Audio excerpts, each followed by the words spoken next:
All right. There we go. I've got this big space where the Bendix used to be that I can lay down the panels. Oh, the new one hasn't come in yet? Oh, no, you missed us. You missed it. We were talking about that earlier. The front right caster on it is missing. The back left caster is folded in under itself and smashed up. And then the other two casters are falling apart. It doesn't roll. It's currently sitting on a couple of 4x. Wait, is this is not the one from New Jersey, is it? No, this was the one that was on display at System Source. Okay. There's just bad luck with Bendixes and casters. They were a terrible caster design. The caster wheels look like they're rated for about 100 pounds.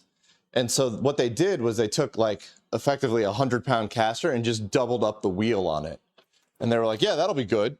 And then they just did that on the four corners. And then the casters just fall apart and can't take the weight. And it's just atrocious.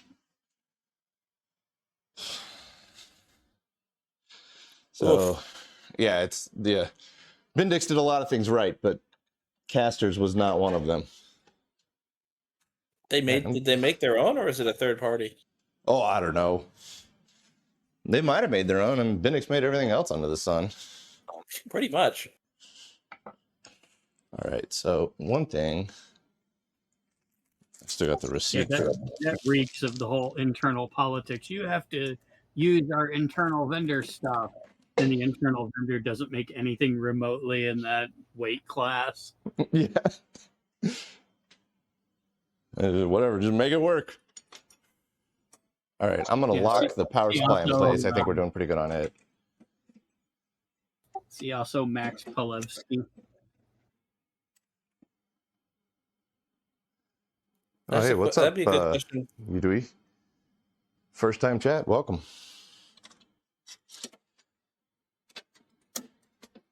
I might, before we get too far into this, redo the wiring on the hour meter so that we can get the hour meter plugged back in and we can start counting the hours that we're running the machine. First things first, though, I'm locking the power supply in. So there's a lock bracket on the power supply that we had removed because we had the power supply coming in and out so many times. Oh, so I can remove that from my notes. Oh, did you have a note that said redo the lock bracket? Do not forget locking plate. Yeah. I was thinking about that. I've been thinking about that all day. I was like, that's the first thing I'm doing tonight is putting that lock and plate back in. It's been 2 streams. Yep. All right. Well, that's the thing that's sitting on the side is. I was wondering what that was. Yeah, it's just the hour meter. Yeah, so I kind of want to get the hour meter back in so we can start counting hours that we ran up.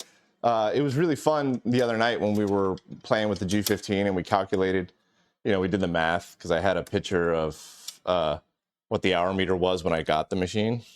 And so across 20 episodes and all the work that I did with Lloyd off camera, we only logged 60 hours on that machine. Yeah, I did some math today, and it turns out that to run the Bendix, even with the air conditioning load, costs you about $1.66 an hour. So a 3-hour stream would cost you $5. Yeah, that's hilarious. It's because I got so many comments from people being like, "Oh, I bet your power bill's gone through the roof." And I'm like, I really don't think it has though. I mean, you spent probably $50 on electricity for the Bendix for 60 hours. And then, like you said, you run your air conditioning anyway. Yeah. I mean, if I'm out here, that AC is on full blast because I'm working and I'm getting hot and I'm sweating. So like, it doesn't matter if I'm working on the Bendix or something else completely. I'm gonna get solder. We're gonna do a little bit of soldering work before we spin this thing up because I do want to get the hour meter back in place. Yeah, in the first place again? Huh? Oh, why did you take it off in the first place? Again, I forget. Because the wiring was so janky. If you can see this, like somebody had, I don't know if it was Litten or somebody else that did it.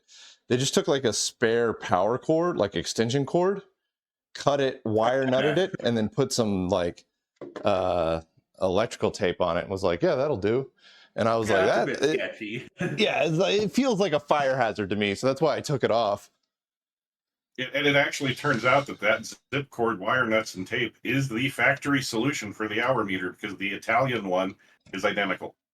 Oh, it's the same way? Great. Well, I'm not sure for the Italian one, but I think another one at least has the same hour meter. But the Italian one also have time. So that means they had a meter. So Paul Pierce's is the one, the third unit we're talking about. Yes, and I think System Source has that unit now. I was talking with Probably, yeah. I was talking with they do? Ryan, and he said that they picked that unit up. ooh.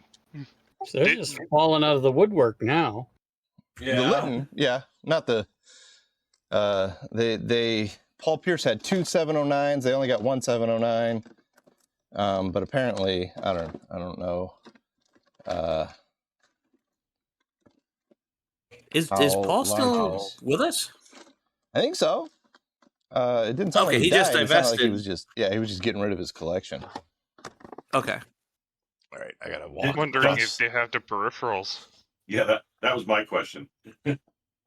Ryan said that they did get the peripherals. They got the typewriter. They got everything that they needed. Ooh, I wonder if they're functional. Well, it's not like I'm gonna steal them from them. Yeah. They've got a complete system in there, so.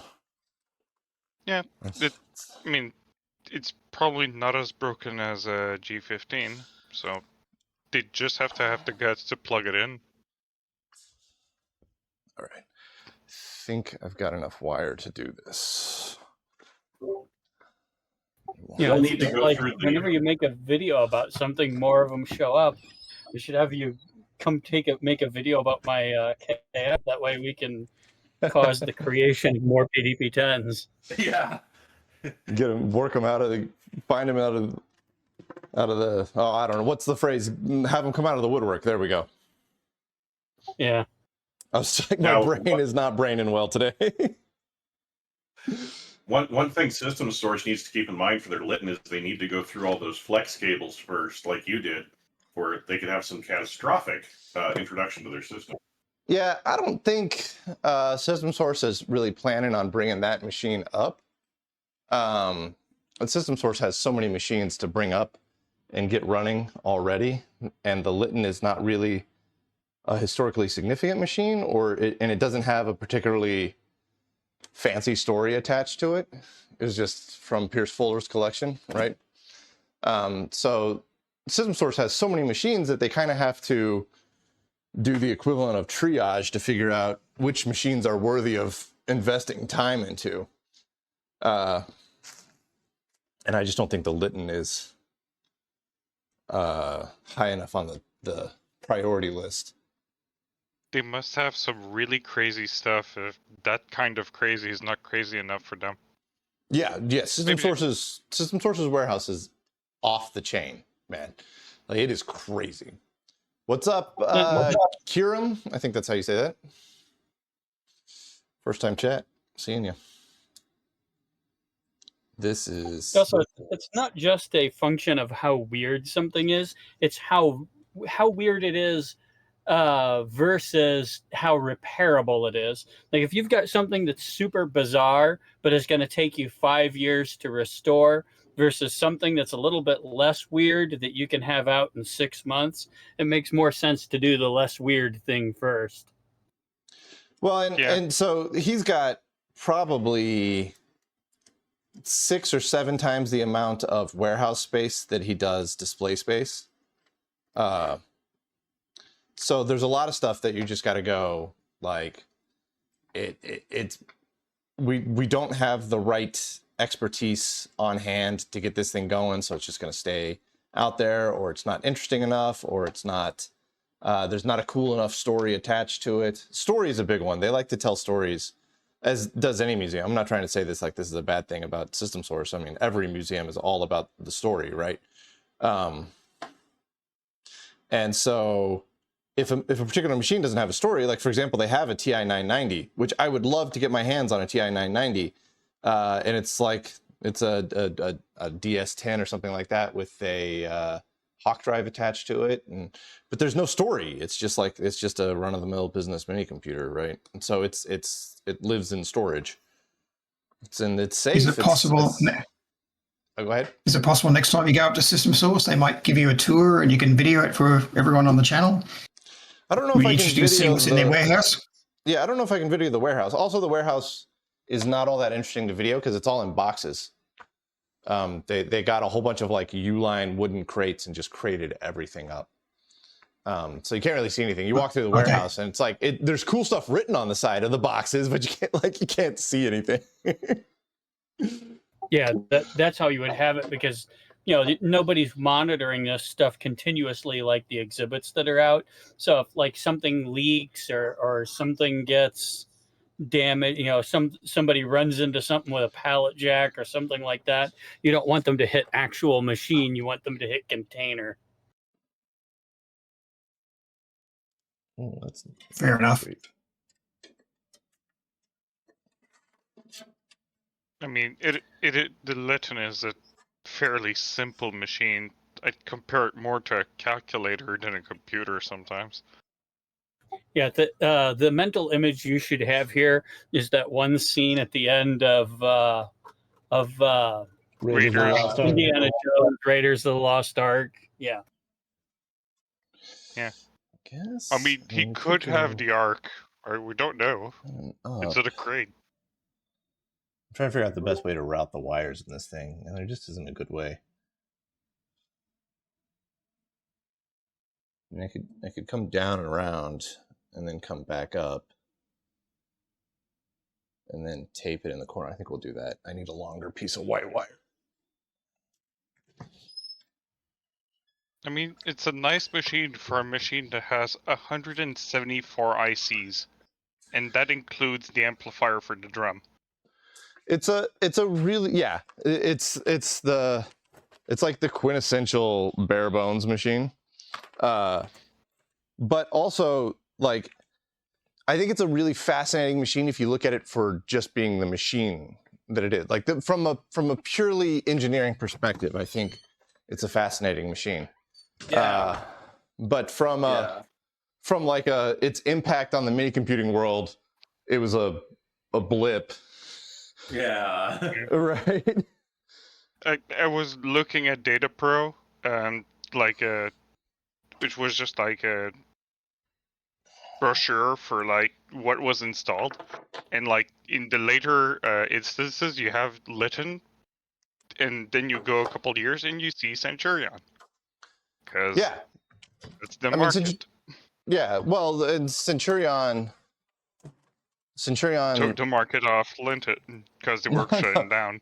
They didn't take the market off Litten. Litten left the market, and Centurion filled the void. So, like, Litten literally just was like, we're not making money at this mini computer game, we're out. And all the customers that had Litten machines, particularly in Texas, were going, well, now what? And they had been working with John Rex Warren and Bud Smith for a while, and in Texas, that is.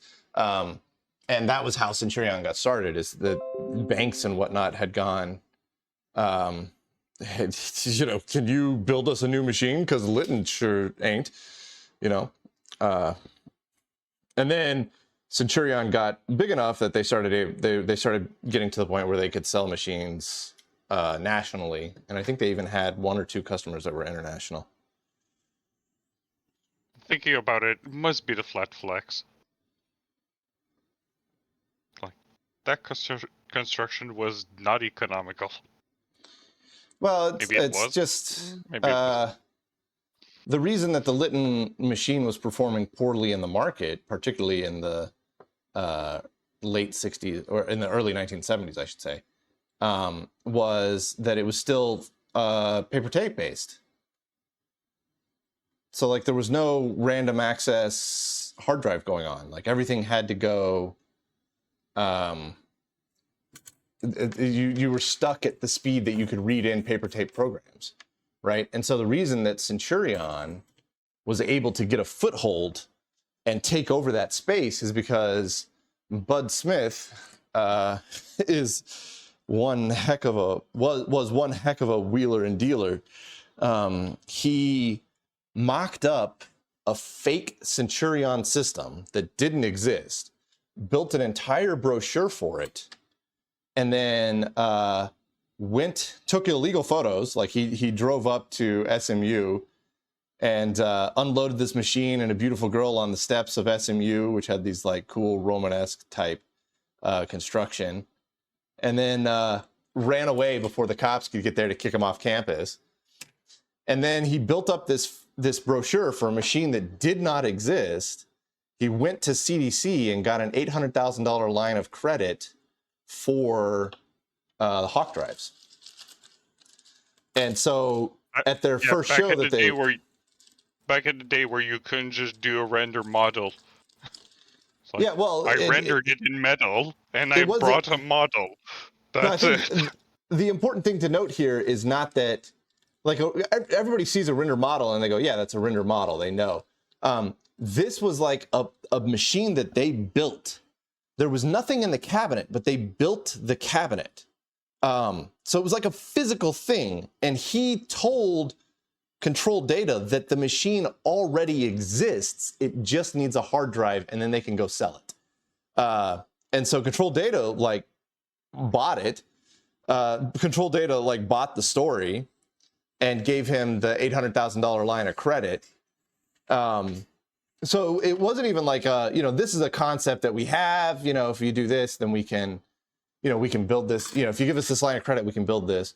Like Bud Smith just straight up was like, yeah, no, the machine's already done. We've got it fully engineered. Everything's ready to go. We just need your hard drive. That's it. We get your hard drive. We're on the market. We're selling these machines. And that was how he convinced Control Data to give him, or not Control Data. Yeah, Control Data Corporate, CDC. That was how he convinced CDC to give him an $800,000 line of credit on Hawk drives. And then when they, then he got his Hawk drive, he gets back to the shop and he's like, okay, guys, CDC thinks that we have these things and we don't. We got to do something about that. and so they rapidly put this machine together. They OEM'd the CPU from Eldorado Electrodata.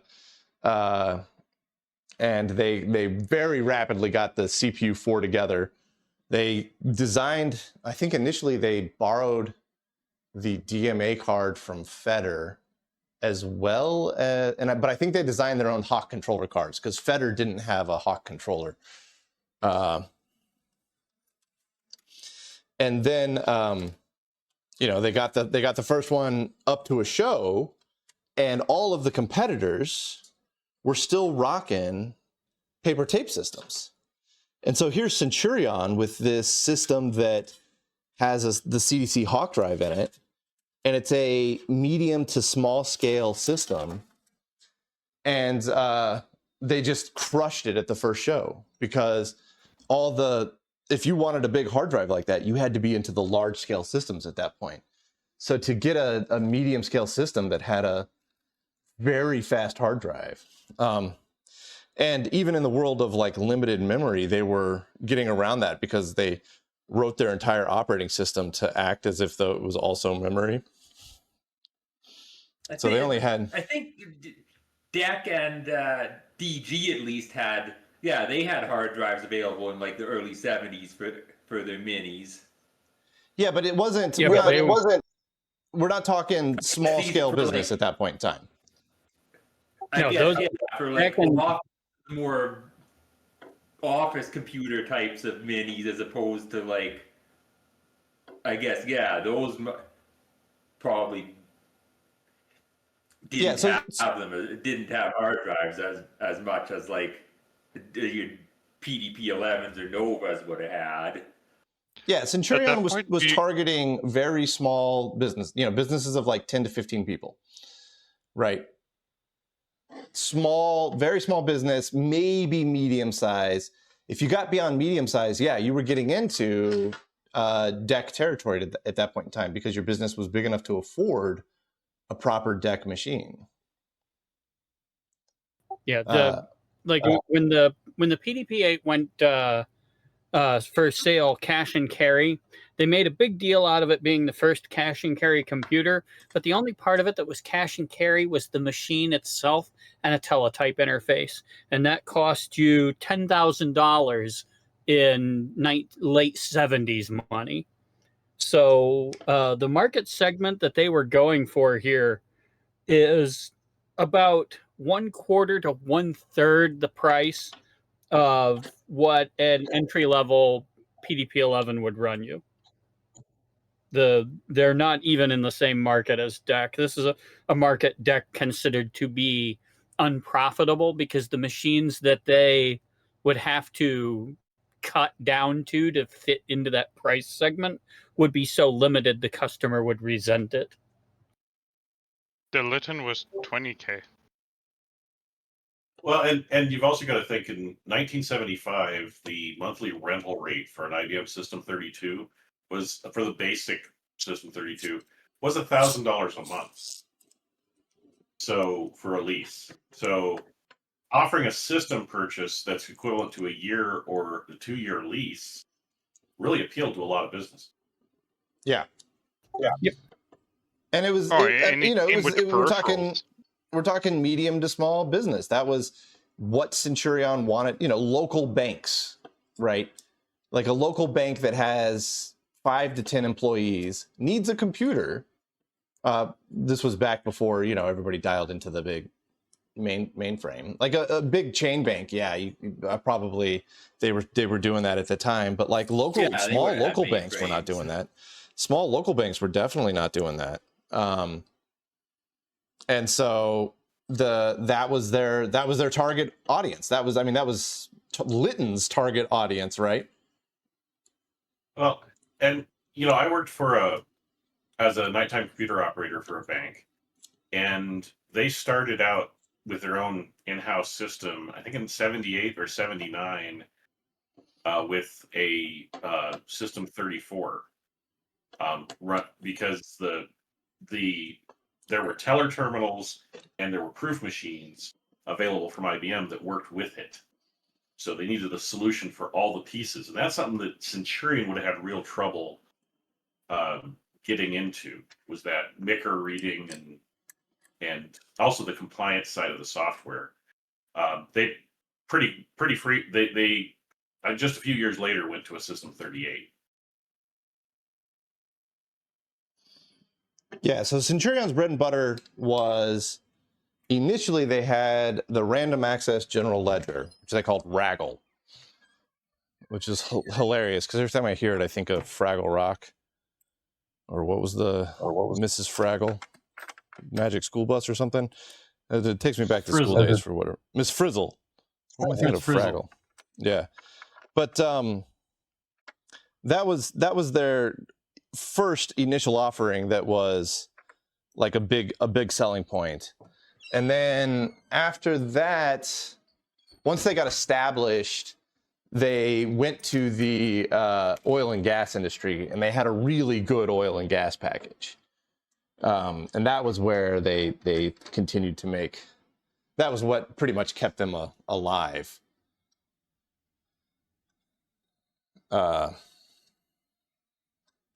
They had a medical package, but I don't know if they ever sold to any hospitals. They tried to do an automotive package, and they just got absolutely trounced by Triad. Like they got trounced so bad by Triad that they just left the automotive space. Like Centurion built an automotive package, tried to sell to the automotive space, just got completely whipped by Triad and was just like, nope, we're done with that. Never going back to the automotive space. Which I find to be a hilarious story. but that was it. The oil and gas package was their big go-to once they got established well enough. But I'm pretty sure they started off with the random access general ledger. Now we have bits and pieces of the oil and gas package, but it's like such a weird, complex system that we haven't figured out how to use it correctly. We do have the general ledger. We've used it quite a few times. And there's actually a Patreon member, Recanorio, that works in the banking and accounting industry. And so he, or they, I don't know if it's a he or not, but they have done a ton of work trying to figure out how the Centurion general ledger works. And they've got a whole awesome document that they've been writing up about it. And I really want to do a video on it someday where I just like walk people through what it took to actually use this machine. That's one of the things that we're hoping that the System 34 or System 36 emulator causes to happen, is that the people that had those machines that might still have disks lying around or something will say, oh, hey, I have this, can you guys image it, or in some other form cause software to appear? Because right now, at least for the 34, we've got diagnostics and we've got the operating system, but we don't have anything to run other than it's still got a while to go. It's unstable, it crashes, and we have right now it's me and 2 other people that are working on it as we get free time, and there's no interest in showing it to the world, because those things always attract so much negativity and sniping and crap like that. So we have no intention to share it with the world until it is in a form that somebody can just take and run. Like when I made the mistake of doing this when I released the Lisp machine emulator, people would download the emulator, not download the software to run on it, and send me nasty emails because it wouldn't work. Because they don't want to have to download and follow instructions and things like that. They want to download it, they want to turn it on, they want to go, wow, that's neat, then turn it off and never touch it again. They don't want to have to read, they don't want to have to compile things. It has to be turnkey, on, off, done. Otherwise, you're just going to get blasted, and you're just going to hate every minute of it. It's funny you mention that, because with the Centurion emulator, like on the page that has the link to the emulator, I literally wrote out a thing that said, the current IP holder has requested that we do not share the operating system. So unfortunately, I can't publicly post the operating system. And I was like, but, if you look around, you might be able to find it someplace because it has been archived. And you can always send me a message. And people will send me a message not saying like, hey, where might I be able to find the operating system? They just send a message that says, hey, your emulator doesn't work because there's no there's no software. I don't know how to use your emulator. And I'm just like, yeah, it doesn't work because we can't share the software. And they're like, oh, I didn't read that. And I'm like, it's literally written on the page, man. You could have it flashing in their face, and it wouldn't matter. It's because it's exactly what Suzerain was saying, is that they want to open it up, they want to run it for 5 minutes and go, that's neat, and then they want to close it and never touch it again. But then there's, the emulators are great because there's a small subset of people that open it up and do like legitimate development work on it. And the Centurion project absolutely would not have gotten as far as it did without the wide support of people using the emulator just for exactly that. So it's good that we publicly shared the emulator, and it's good that people were smart enough to go, oh yeah, there's this giant GitHub. If I look for the folder that says data packs on the GitHub, maybe I'll find the the operating system, But yeah, those people kept the project alive. Like the Centurion project would have fizzled out without the help of those legends and the public emulator and all of that. Yeah, like if it gets to the point where it can be used for software development and not trying to debug obscure crashes of the operating system, which is poorly documented at best because people outside of IBM were not supposed to have documentation of that type. They have a saying that the CE upon seeing this would contact their next level of support, which means you call IBM and IBM will read their listings and so on and tell you what board needs to be looked at or replaced entirely. And that documentation only very rarely left IBM. So at this point, it's largely a reverse engineering project, and only a very small minority of people are actually willing to sign up for that level of crap. Do you have a System 36? 34 and no, but I did work on the hardware very early on in my professional career. Okay. We had a couple customers that had my first employer that was not my high school, because I actually was high school staff of the school I graduated from for a short time after I graduated. That was my second job. I also had a job as a Unix sysadmin for a dial-up ISP. But so my second real job had IBM credentials to repair the System 32, 34, 36, and 38. We never actually saw a 38. The only customer we had that used to have a 38 dumped it because it was just dead slow. They hated the thing. They considered it one of the worst business mistakes they ever made. They wound up on a System 36, which the System 36 came out after the 38, by the way. Anyway, they ended up with a big System 36. They were very happy with that. They very grudgingly moved to AS400 because they were worried about being burned again. And I don't know what became of that because we never did. I mean, at that point, those customers were disappearing rapidly, and so we did not pursue getting credentialed to work on the AS400. But the AS400 is such a weird series too.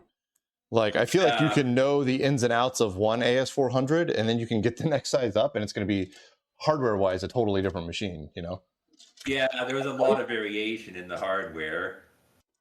Yep, and it went through 4 major evolutions in the hardware, and the underlying software stayed the same because they had designed the partitioning so well.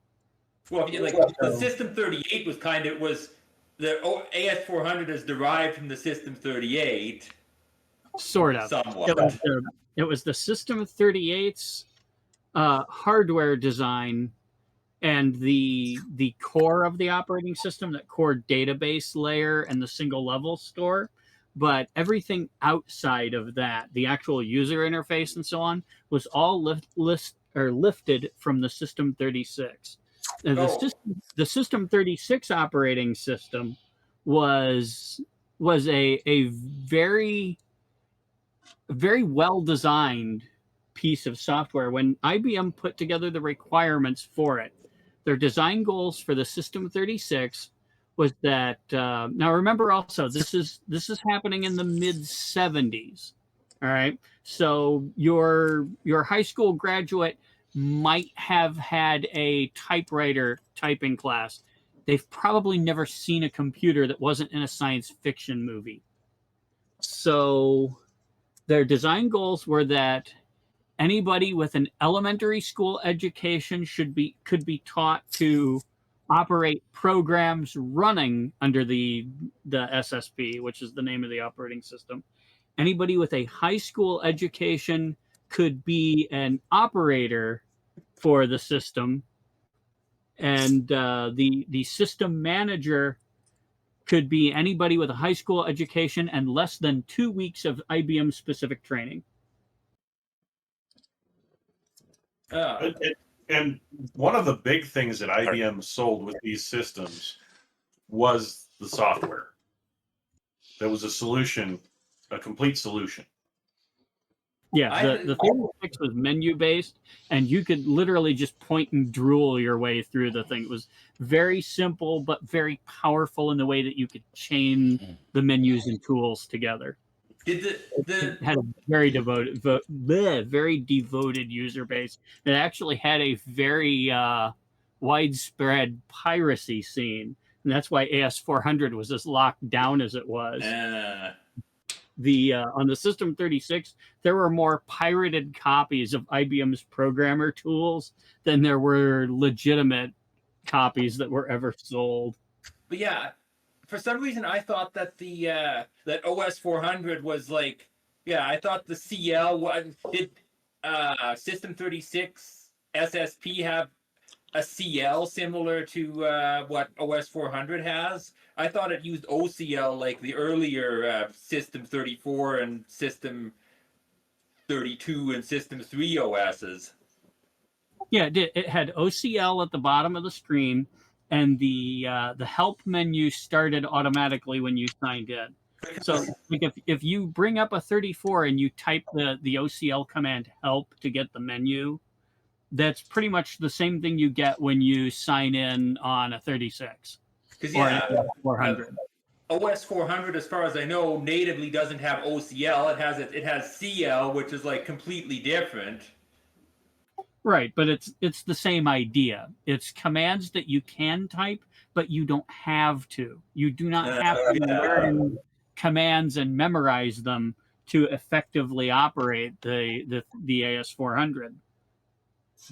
They took over the design goals from the System 36 SSP, but what they did was, because now we're in the 80s going into the 90s, we can expect that the user has seen a computer before.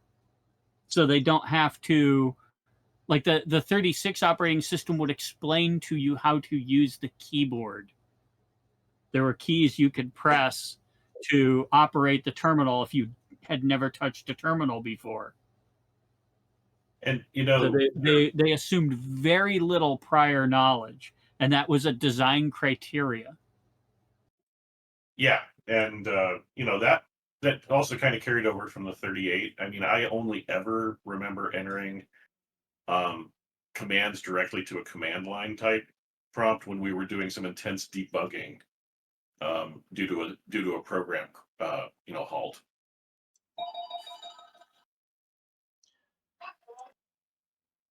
All right, we should have an hour meter again.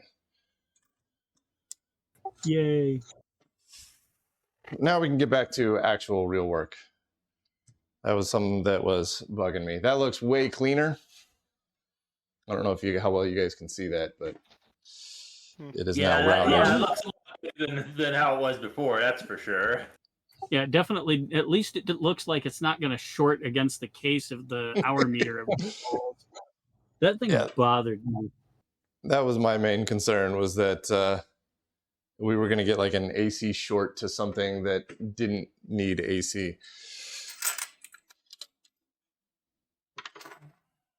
Yeah, now it looks like it's actually supposed to be there. And it's not just some bodge that a field engineer put in. I'm pretty sure it was just a bodge that some field engineer put in. Yeah, I know, but it didn't have to look like it. I mean, I know. Show some pride in your work. Clean up your mess. I mean, just because you did a bodge doesn't mean it has to look like it. They could have, like, it didn't have to be an extension cord, man. Like, Litten has wire, clearly. Yeah. There was no way it had to be that bad. That's just lazy or careless or both. And that attitude just bothers me. You're working on some. I mean, if you're working on your own machine, fine, you can be as lazy as you want. But if you're working on a customer's machine, don't do that. And that was almost certainly done to some poor customer who was hopefully none the wiser. Because if I saw somebody do that in one of my machines, I'd raise hell. Yeah, I would have been acceptable. Very unhappy as well. Luckily, Probably most user never open it up. All right, you guys are gonna have to remind me where we hook the scope up to read this stuff. Before I forget, but I'm going to have to cut this short so I don't interrupt things. You can't assume that just because the customer will never open the case, that the customer will never see inside of it when you are servicing things. Always clean up your mess. Always put everything back where it's supposed to be, because the next tech that comes after you may not be you, and they may not know that there's crap to hide from the customer when they open the doors. All right. Go ahead and plug that in so I'm not searching for it.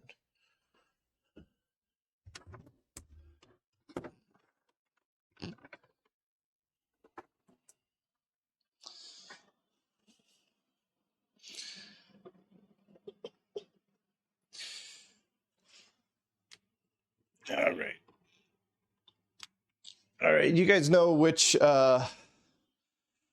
pins it was on the board down here that I got to plug into with the scope? Yeah, board D. I'll get my image. Yeah, I'm going to need that.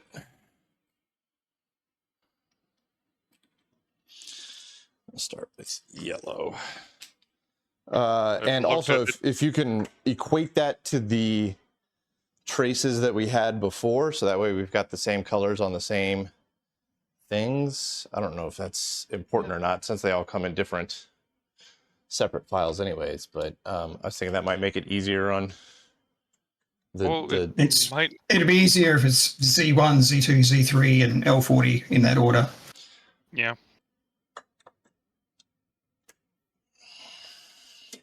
Z1, Z2, Z3 in order, as in like channel 1 is Z1, channel 2 is Z2. Correct. Okay. I think that's how it was. And then also that order top to bottom on the scope. I mean, yeah. Order on the scope doesn't matter. We're reading the raw files. Oh, okay. I thought you were looking at scope pictures. Oh, we need 100 to 200,000 samples. All right. Yeah, so we were saving the CSV format last week. That's wider than most screens can get. Where was... no, I thought you were looking... Sorry. Where was Z1 located at? The Z1... It's I got close to the... I got it. Yeah, right side. Yeah, I can't get my ground probe hooked up to... There we go, I can get it over there.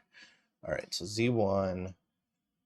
Green is Z2, and the Z2S is okay, right? I'm pretty sure that's what we were hooked up to last time. Yeah. And then blue is going to be Z3. And then what was the last one that we were hooked up to? L40, it's on the left. L40? Yes. Not 30. Yeah, I mean, it's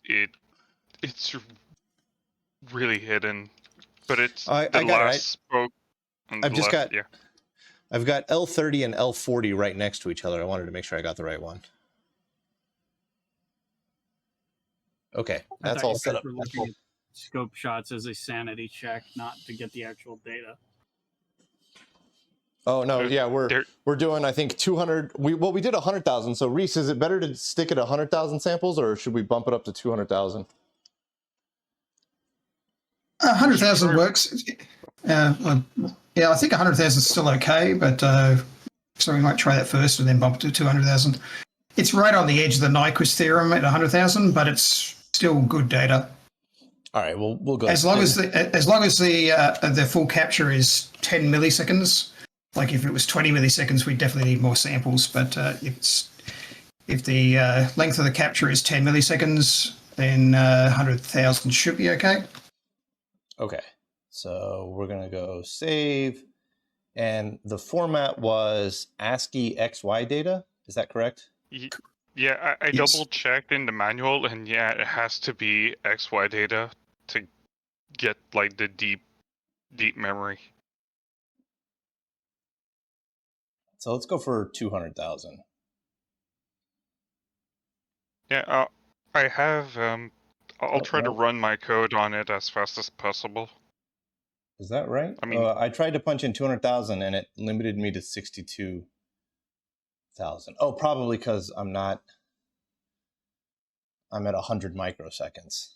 You said 10 milliseconds, right? Yes. We had the problem that track 6 was scanned like way too close, and when we opened the file, we were like, "Why is there so few samples? Yeah, I'm trying to figure Where's out our time base?" why it won't let me go that high now. So the 10 milliseconds is for like the entire trace, not per division.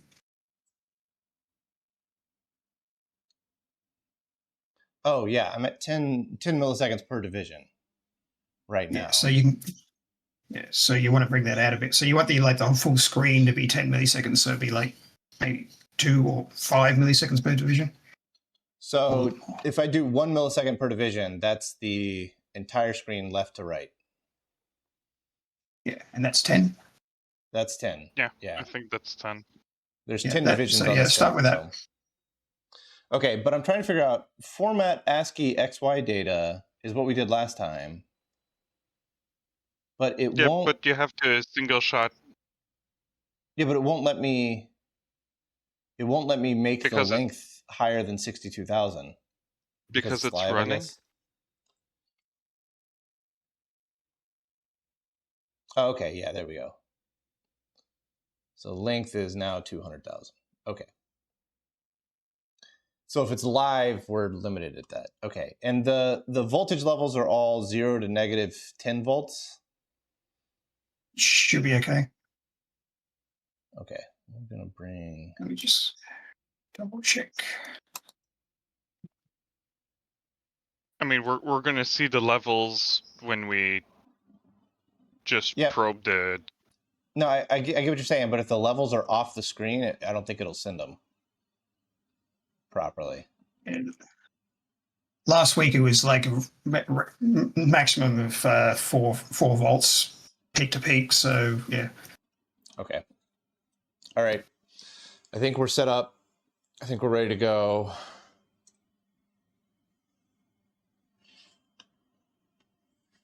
Sanity check. Yep, still insane.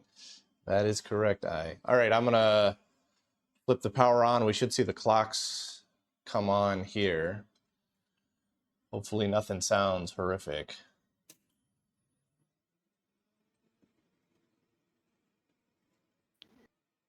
Sanity check. Machine is still insane. Good. Yep. I didn't immediately start a fire with my hour meter, so that means that I got it. I didn't get that wrong. Yay! As good as And it's not expected. turning super fast.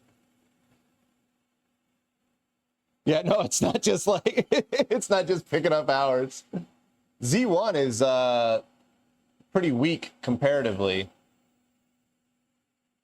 Strange. Might still be warming up. It's just a different level. And they're not 0 to Yeah. negative 10 volts. It's like 0 to 0 to plus 5. 5 or something like that. Yep. Oh, yeah. Like from last week, I'm seeing like -1 up to 3.5, 4. Yeah. Well, for L40, because that one we're capturing a bit too early, technically. Okay, so we're at 10 milliseconds.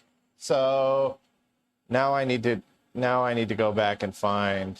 I need to do the daily update to Discord. Is it gonna actually log in this time? I'll be I can read you damned. out the instruction if you need it. It'll go faster if you do, I'm sure. So yeah, all right, let me pull this chat back up. Okay. So yeah, read out the instruction to me and I'll well, hang on, I'm gonna flip seats with you guys.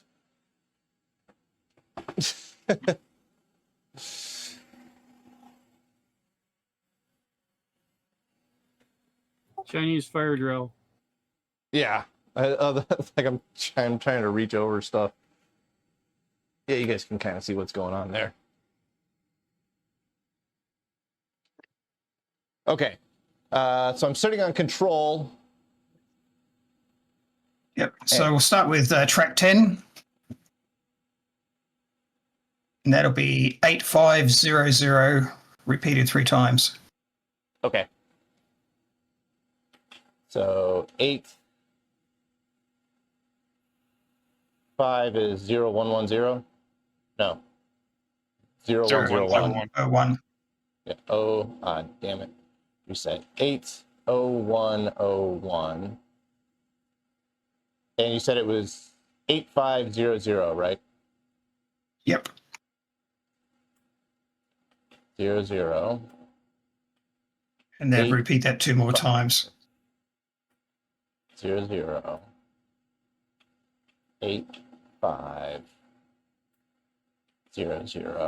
Back to control, which looks like 85. Do I need to do like hit run or anything, or does it just automatically do that? No, hit run then. Okay. Well, Now we're running. And it's just on Okay. repeat. So I just do a single shot. Yep. Right. Hang on a sec. I got to tell it to trigger. It was just like, yeah, here's your single shot. I don't know what you're expecting. Let's trigger off of source Z1, I guess. It doesn't really matter what we trigger off of because we've got. Z1 will do. Yeah. Okay. All right. Now let's go to save. And if you can dump those files in the Discord, I'll quickly check that it's got what we need, and then we'll do the other tracks. Yeah, this was what, track 10? Yes.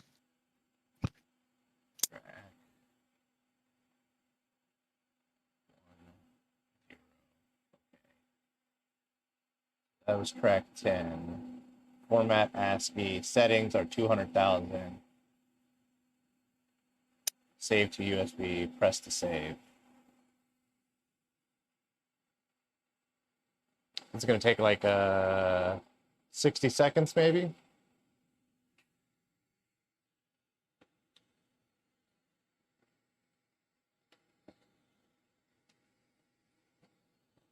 Oh. Yeah, I-2097. The noise reduction on Discord is actually surprisingly good. Because this drum is not quiet. Particularly when I've got it all open like this.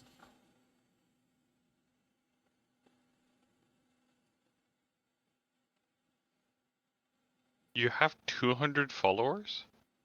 Apparently, that was exciting. I don't know how we got 200 followers. That's awesome. I don't know how many are watching right now. The chat window doesn't tell me. 38.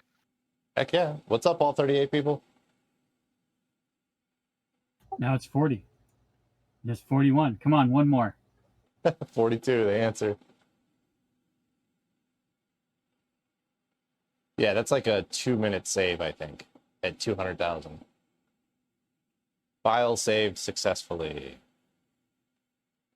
All right, let's pop that out. Make sure that this is kind of what you're expecting. That was track 10. 10. Yeah. 1, 2, 3, and 4. I'm going to drag those into Friday Night Litten.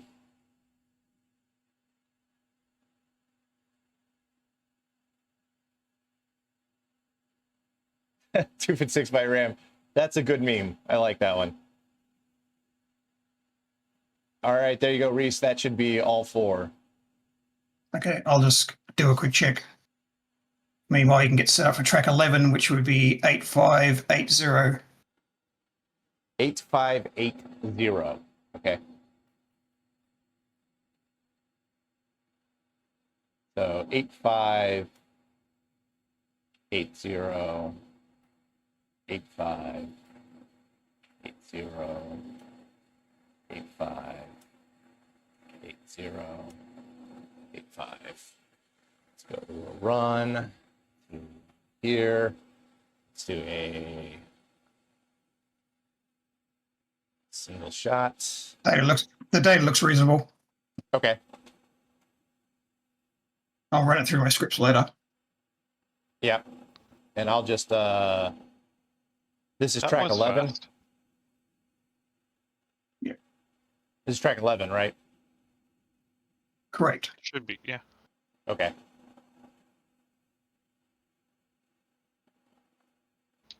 Let's save. All right, track 11 is now saving. Previously we got 15, right? Yeah, so we got 14, 15, 30, and 31, which is half of Opus, and 10, 11, 12, 13 should give us the other half of Opus. Okay.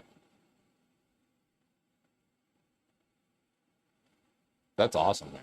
I'm so blown away that we're able to save this. Yeah.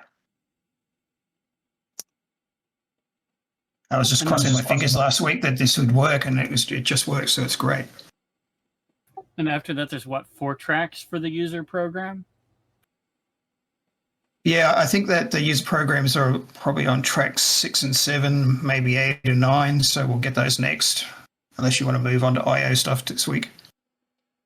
I think we do ultimately want to move on to IO stuff, but we'll try to get it. This is working, so we'll try to do this for as long as we're mentally capable. Yeah, I mean, today. capturing the tracks is quick enough. Yeah, it's just the writing it to Loading, yeah. the USB that's the slowest here. All right, so Yeah. let's go back to run. What is our next one? So that was track 11. So Let's go to 12 track is 8600. 8600. And 6 is 0110, right? Yes.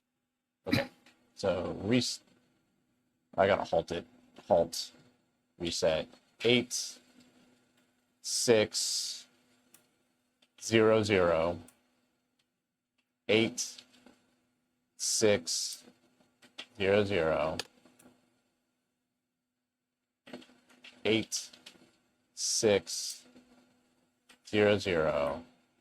Back to control. Hit run. Oh yeah, no, you definitely do got to hit run. I saw the trace change. That's interesting. All right, so we'll do a single shot of that. This is. Yeah, I think it matches the previous track number, the last instruction that ran, so it's probably still on the previous track. I'm not entirely sure because I don't see why it would be latching. It's literally taking what's in the buffer. And that's the only thing. It literally has no latching mechanism. We actually see it when you punch in, it switches tracks randomly, except it can't go odd to even, because that's in the I register. But it might change the noise level, so we see it, in a way. I don't know, I'm not entirely sure. If I get a tall shot, you guys can see the scope and the front panel there. Yep. So that was an even track. Yeah, so this should be track 12. Yeah, it's hilarious how I spent a lot of times like, what is this track light for? Oh, odd even tracks. Oh, is that what the little track light over there is? Yeah. Yeah. I never even noticed that.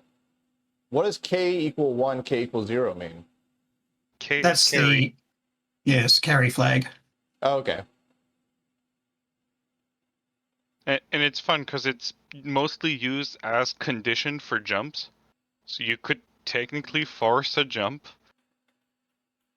Yeah, so it only has one condition flag, which is K. So 0 tests, positive minus tests, they're all set K. All right, so that was track 12. What's track 13? 8680. 8680. Okay. 8680. 86, 80, 86, 80. Back to the beginning. Hit run. Let's grab a single shot. This is track 13. Save it.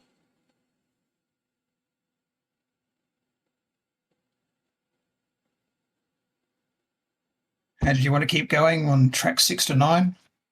Let's see if there's anything there, Mm-hmm. at the very least.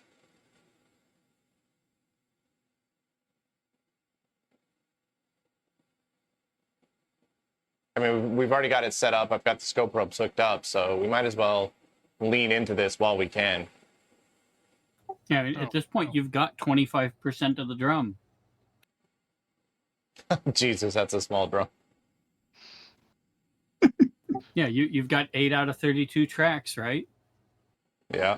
Yep. Wait, so there's 32 tracks in total. How many words per track? 128. 128, and it's 40 bits per word. Yeah, you get 1 kiloword total storage. No, So- 4 kilowords. So That's it's 4 actually, kilowords. Yeah, 4 kilowords. So it's 4 kilowords total, By 5 bytes, which is 20K. which is 20K. Okay. That is quite a bit more than the Bendix. I mean, the Bendix is only like 7.8K or something like that, right?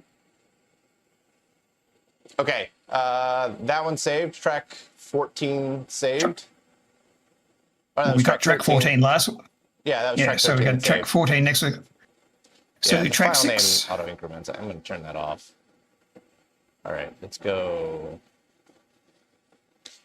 back to run. Yeah, let's go to track 6. So that'll be 8300. What's going on here? Let's go halt. Why am I not halting? I'm stuck again. You Oh, can't switch halt state if you're not in control. Oh, there we go. Yeah. Yeah, Okay. if you're not in Okay. control, none of the buttons work. All right, then. That makes sense. All right, so what is track 6? 8300. Okay. 8, 3. Oh, hey, my ready light came on. That's the first Oh, time it the ready did. light's ever come on. Yeah, Huh? Yeah, it's Yeah. weird. yeah. It should have been on the whole time. Yeah. You can't it's type just- things in without ready. It's I wonder if there's a loose wire somewhere. We assumed the bulb was burned out. There must be a loose wire, and you just jostled it into. yeah. All right, so what was the number again? 83. 00. 8300. Okay. 00. 83. No, wait. 8. Oh, my ready light goes off when I hit reset. That's weird. That is weird. I'm not entirely sure what gives the ready condition. It seems to be going on and off depending on which of the things I'm resetting. Because ready is I think ready is picked off of the All right. Well, the warm-up registers. I mean, warm-up circuitry, which is, I mean, pressing ready would And- probably shut down ready. this was track 6, right? Yes. Okay.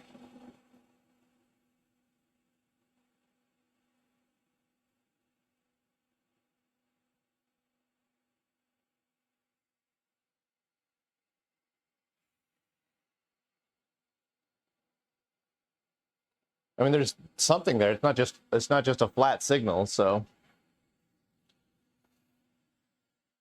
Yeah, I well, don't that's know. good. That means we might be able to find the last program they ran on it.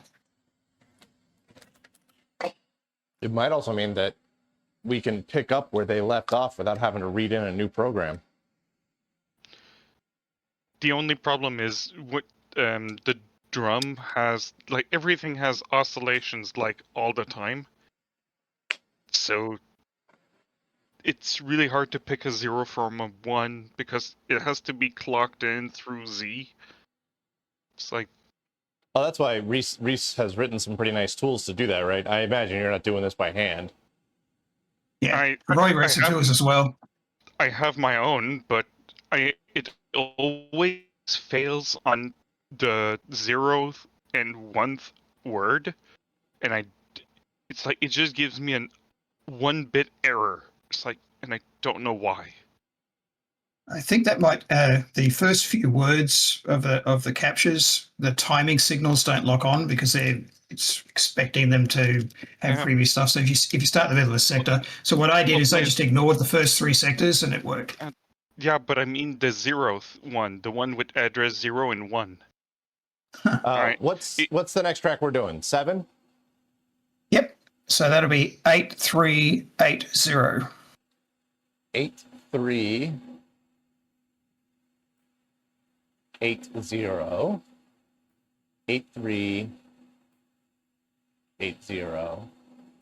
8380. Back control. Hit run. That definitely changed the data. Do a single shot. This is track 7. And save.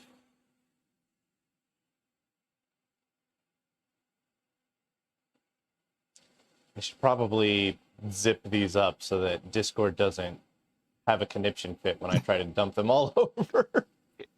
Every CSV file is 6 megs? Yeah, they're big. It's 200,000 points text. across 10 milliseconds, man. Yeah, that's just 8 megabytes of text. Yeah. That's crazy. Yeah, doesn't matter how big it is as long as it's all in there. Yep. It's that darn ASCII taking all the space. Yeah. What's up, Jet Pinky? I don't know when there's no timestamps on first time chat, and I had Discord open for a little bit there, but yeah.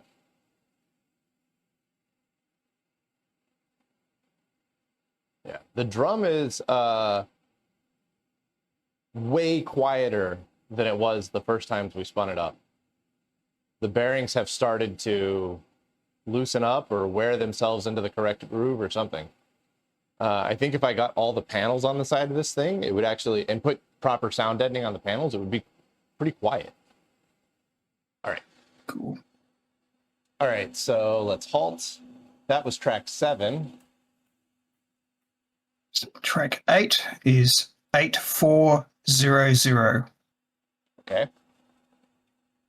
8 4 0 0 8 4 0 0 8 4. I have no idea what my ready light's doing. It goes on and off, on and off, on and off. Okay, that's 8400. Do a run. Do a single shot. This is track 8.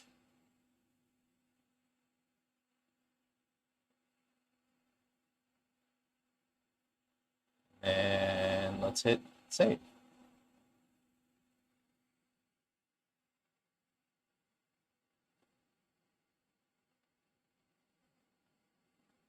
Something Dynamat.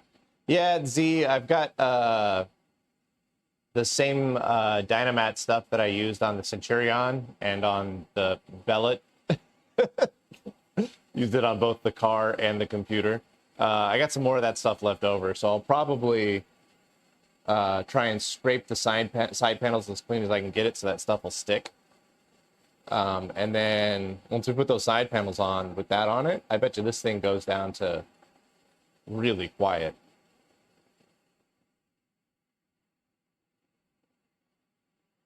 Like right now, I've got it as open as it can be.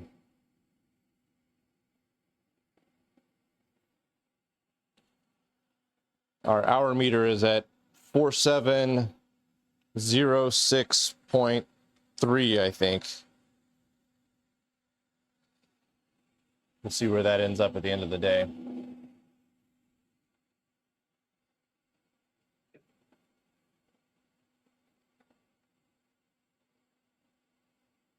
Okay.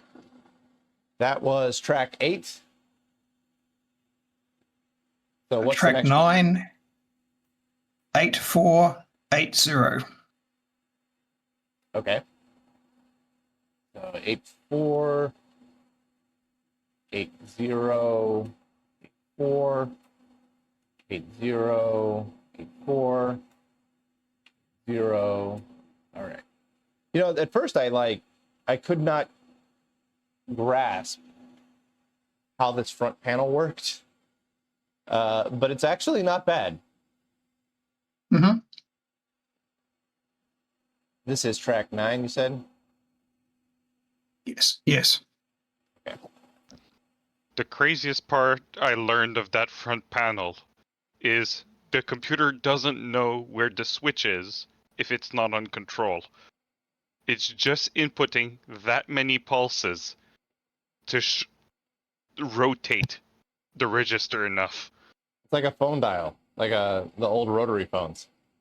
And it actually has twice as many positions as we see. They have intermediate contacts to do the other half of the shifting. It's yeah. I was looking at the schematic. It's like this thing does not know where its dial is.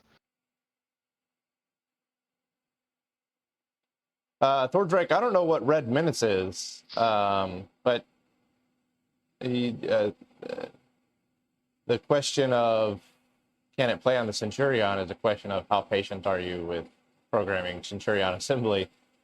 The 1144 is a bit more of a capable machine, so it might have a better shot. But again, I don't know what red minutes is, so I can't answer definitively.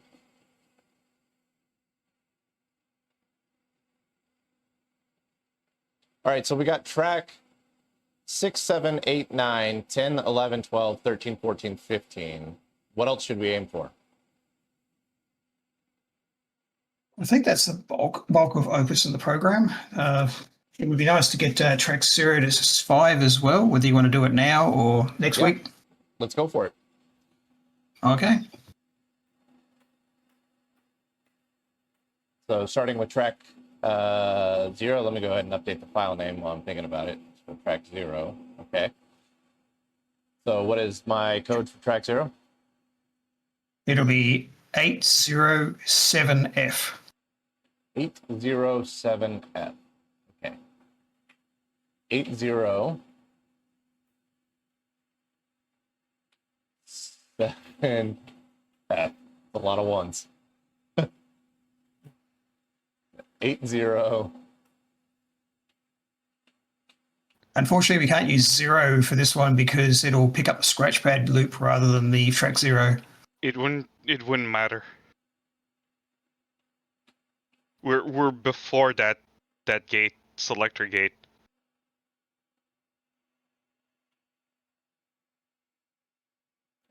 There's data there, or something there at least. There's a big spot of like nothing in the middle there. That's kind of strange. This is track 0. Is purple Z1, Z1? Or is it L40? Purple's I think L40. it's L40. Yeah. Yeah. Okay.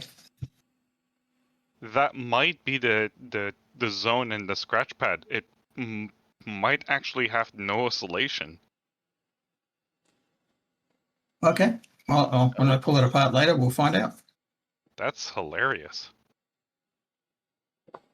Well, I mean, I'm guessing that we can also clearly see how long a track is by looking at that. Right? Yeah, so we got almost 2 drum revolutions in 10 milliseconds. Yeah.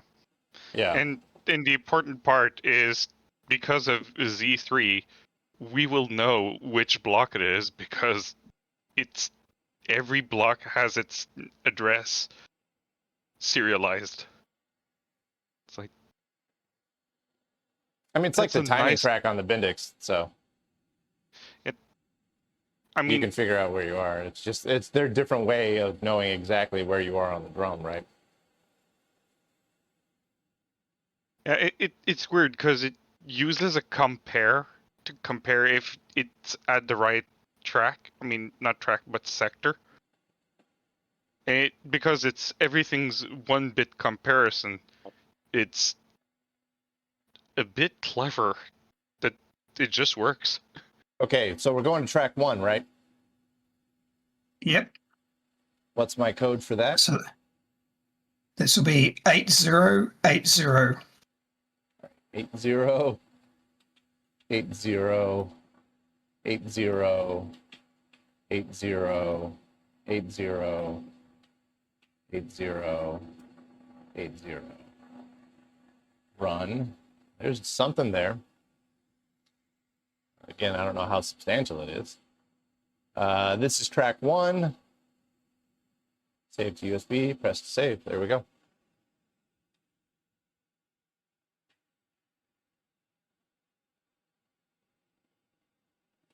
So if we get 1 0 1 2 3 4 5, or did we start at 5? Do we already have 5?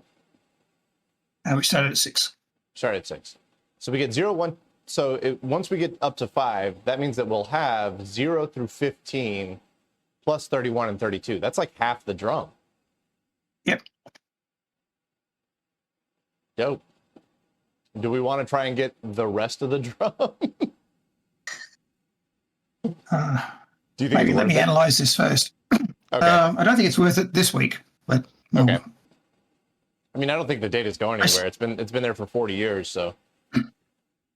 Since they sold Littens with only 2048 sectors on it, I think the bulk of what goes on is in the lower half anyway. Okay. I mean, this is already like a colossal amount of data for you to try and sift through. Yeah. Oh yeah. I mean, if it wasn't for code, we wouldn't be able to get through this. All right. Halt. All right, so that was track 1. Let's go up to track 2 next. So that'll be 8100. All right, so 8 1 0 0 8 1 0 0 8 1 0 0. Back to control. Oh no, we want to do a run on you. Then a single shot on you. This is track 2. Press to save. All right, track 2 coming in. Someone was asking earlier as to what we're actually doing here. I mentioned on the Discord, but for those of you listening in on Twitch, we're basically putting in instructions to load from accumulator from a specific address in memory, and then that forces Litten onto a particular track that we can capture on the scope. This is our way of dumping the drum. Which the Litten, thankfully, the data remains. On the G15, every time we turn it off, every single track except for the clock track and the timing track are erased by a permanent erase magnet. So there was like 0 data to dump on the G15. A lot of people said we should dump the timing track, but the actual timing track is outlined in the manual. So there's nothing special about it. We know how to rebuild the timing track from the manual. And then the clock track is just a sine wave at a specific frequency. When you go to rebuild the timing track on the G15, you need to set up some kind of a optical sensor to clock when each rotation of the drum to time it properly. Yeah, that's I think going to be the easy way to do it, is to get like a little optical or a Hall effect on there or something, so that way we know exactly what the RPM is, and then we can lay down the new clock track, the new sine wave perfectly, and then when you lay down the timing track, you clock it off of the clock track that's existing. All right, so now we're up to track 3. What's my code for track 3? The code is 8180. All right, so we're on 8.1 already. 0, 8.1, 0, 8.1, 0. Okay, run.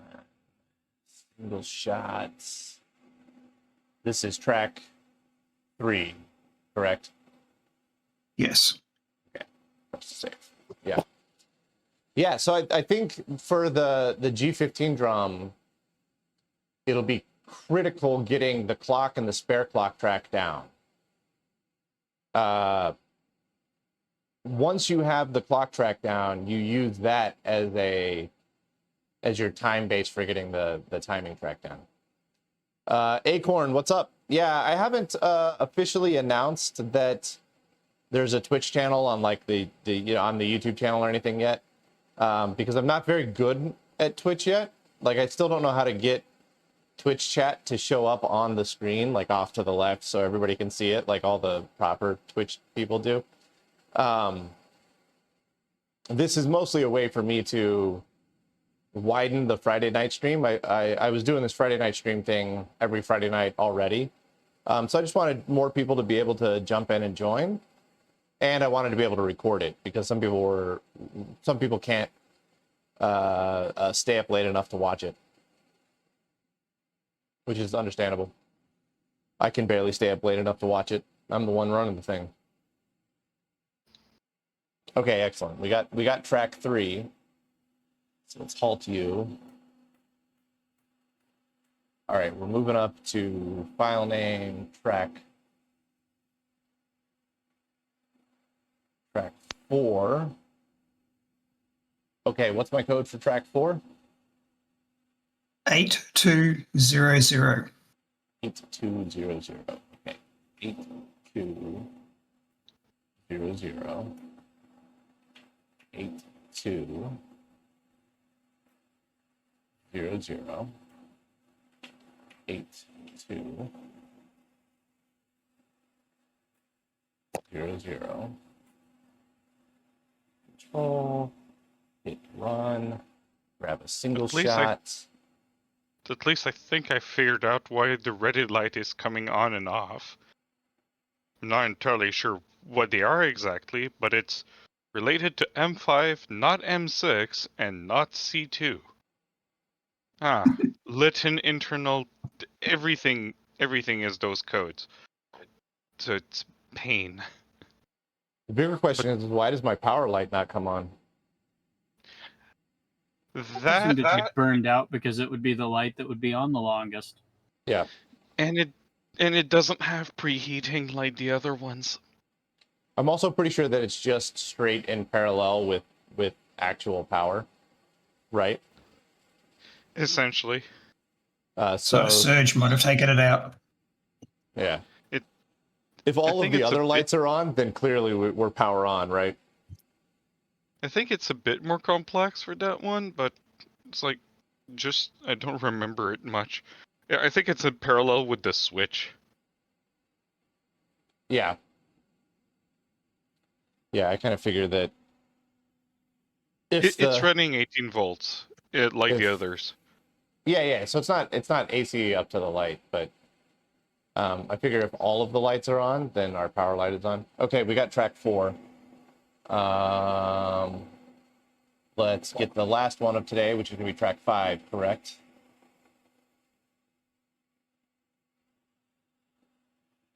Let's halt you, go back to run. All right, what's my code for track 5? 8280. 8280. Okay. 82, 80, 82, 80, 82, 80, back to 82. Hit run on that. Take a single shot here. This is track 5. Press to save. And this was pretty much all that you wanted to get today, right? Yeah. This is more than I thought we'd get. So excellent. That's going to be. And then maybe next. Files. And then next week we'll see if we can get the other half of the drum. Did And that- did you already recapture track 6? Yes. And we don't need to recapture 14, 15, or 30, 31. No, I'm pretty sure we got them. Okay. Later on, when we can actually get code onto the device, we might write a checksum program to checksum all the tracks and then compare. But I'm pretty sure we got it. Yeah, Okay. we could dump it through a really small code inside the scratch pad and just make it pour out all the bytes from inside the machine straight to the output. Hey, Acorn, thank you for the tier 2 sub. One of these days, I'm going to figure out how to make custom emojis for you guys so that the different tiers actually have something that they can use. Power light is really box easy. Plus 18 through a resistor, through the lamp, ground. Okay, so let me pull my USB out here. Maybe the resistor's faulty. Resistors. I almost never have resistors go bad. Yeah. Something tells me the lamp's faulty. Well, lamp is Track technically just a resistor that glows. Yeah, Yeah. Which makes it weak. when you use a resistor as a doesn't last. I mean, there are fusible resistors. All right, track 0 through track 13. That's all we dumped today was track 0 to track 13, right? Correct. Okay. Linux, can you make a zip? Compress. Yes. Heck yeah. Yeah, if the command isn't there, you may have to install it, but zip and unzip should be there. TR0-TR13. Create. That is 50 plus files for you. Yep. Oh, it's compressing it as a .tar.gz. Can you deal with that? Oh, that's fine. That's fine? Yeah, it's Okay. gonna make a tar ball. Yeah, that's fine. Okay. It's gonna be easier for you, right? Yeah, well, that's actually more Linuxy than zip is. Zip is a Windows thing. Yeah. All right, here we go. Incoming. 46 megabytes. 46 megabytes for half of our 20 kilobyte drum. Yeah, that's ASCII plus base 10 plus like, all the inefficiencies. And 7-zip on Windows can read .tar.gz. Oh, okay. It's 7-zip is great. It's quite, yeah. It's hilarious why they need to have a double type file in Linux. Because .tar was the original tape archive format, and then .gz was added to compress that. .gz can't do trees. If I Yeah, remember it's just correctly. it's a compression format rather than an archive format. All right, that should be up. You should be able to Yeah, see I'm it. getting it now. Okay, excellent. Woohoo. Take a quick look. Like, don't have to look at the files, but just take a quick look at the file names and tell me if we're missing anything. Sure. Yeah, for those who Before I aren't shut aware, it down. TAR literally stands for tape archive. Yes. Yeah, and the original was to pipe it through compress, and then you'd use a .Z extension.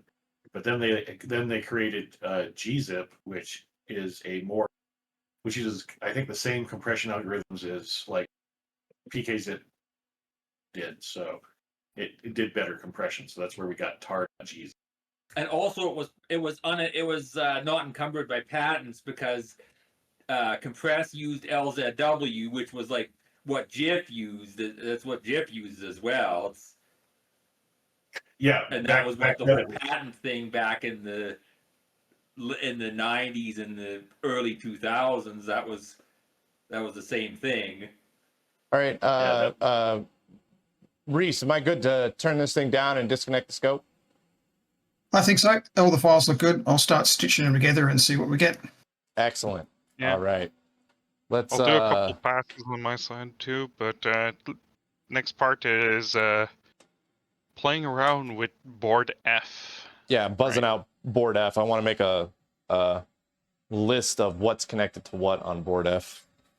Yeah, I tried my best with the images I had, but board F is very well hidden. Yeah, it's one of those things that you could spend like 3 hours with pictures, and it would take me 10 minutes with the actual machine. Oh, but I and had a 3 DMA. hours already. Yeah, let's go ahead and get the scope out of the way here. I don't want to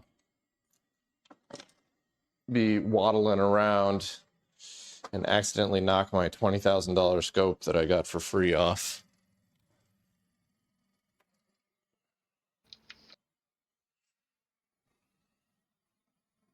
I don't think I've heard it mentioned. What is the encoding on the drum? Is it NRC, Manchester? I mean, it's oscillating all the time, and sometimes it extends a bit more to make a 1. I mean, okay. All right. Oh, Is that NRZI? what the heck? Somehow we're up to a level 3 hype train. Let's go. You guys are awesome. That rocks. That's all for you, Reese, man. We were archiving tracks. Yeah, Might as well have a train on it. Rescuing data. Let's rock and roll. Well, wait. If we stop rescuing data, the train's going to stop. We got to get more tracks. We need to analyze the tracks. Yeah, I've got enough work for Roy and Reese there for a while. Yeah. Like. All right. So, all right. I'm going to unplug this thing. Even though it is turned off, I'll feel better with it unplugged.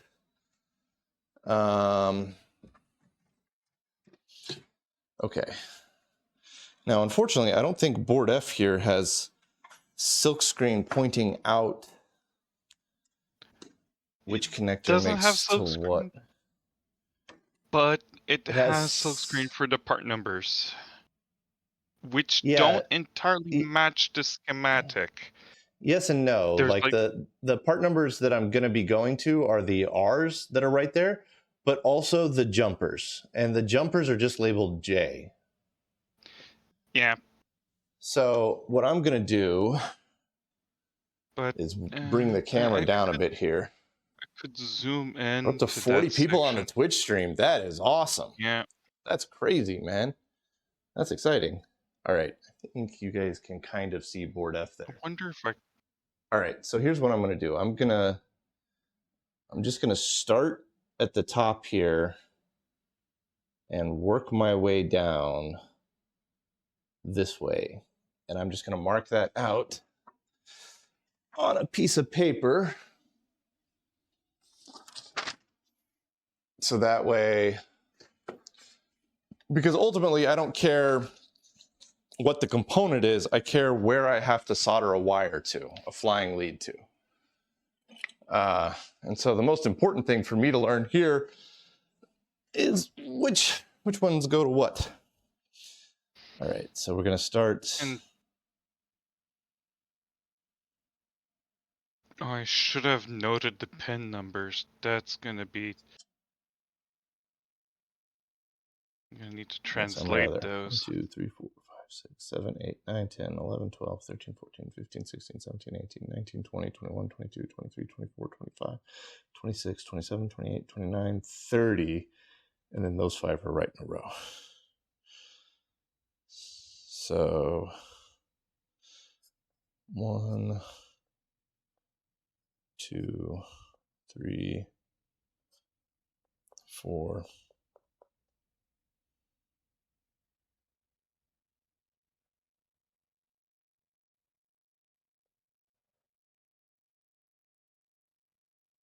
I try to get all my notes in order. 30, 29, 28, 27. And we have, how many are here? 1, 2, 3, 4, 5, 6. 6.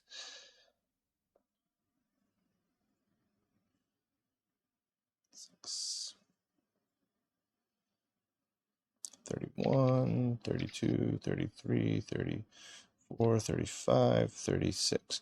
Okay, so Roy or anybody that's playing along at home, the stream's a little delayed, but this point right here on the top that I'm pointing to, I've marked as 1. And then I go all the way down to 36, down to here. Now there's a couple extra traces here that we haven't quite figured out, but we'll start with those, and then I'll name those extra traces something extra special if I need to.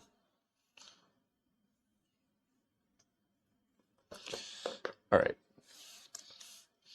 Now, ooh, we got a bit skull. There's so much stuff going on.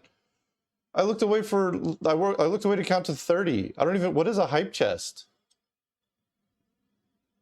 That is awesome. Choo choo. Hype chest's on the way. All right. That's very cool. Again, I feel immediately old because there's so much visual noise going on that I don't fully understand what's happening.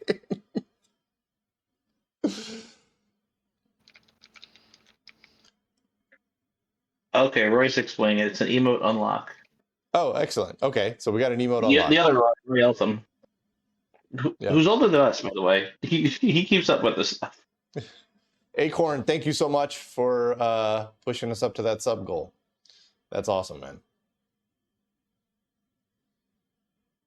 Basically, you get emotes for participating in the high train. Heck yeah. All right, cool. You guys rock, man. This is fun. All right. You could technically also probe the top of the M-Fennel connector. That's another nice spot. Well, I'm going to go from the Canon connector to... yeah, I might be able to get into the top of the Amphenol. You're right. Actually, I think that's probably a better way to do it. And those are labeled P9 and P8. Yeah, I like that better. That's what we're going to do. Yeah, so the question is which way is pin 1 and which way is pin whatever on the Amphenol? I named them 1 through F from top to bottom, but because they're 15-pin connectors.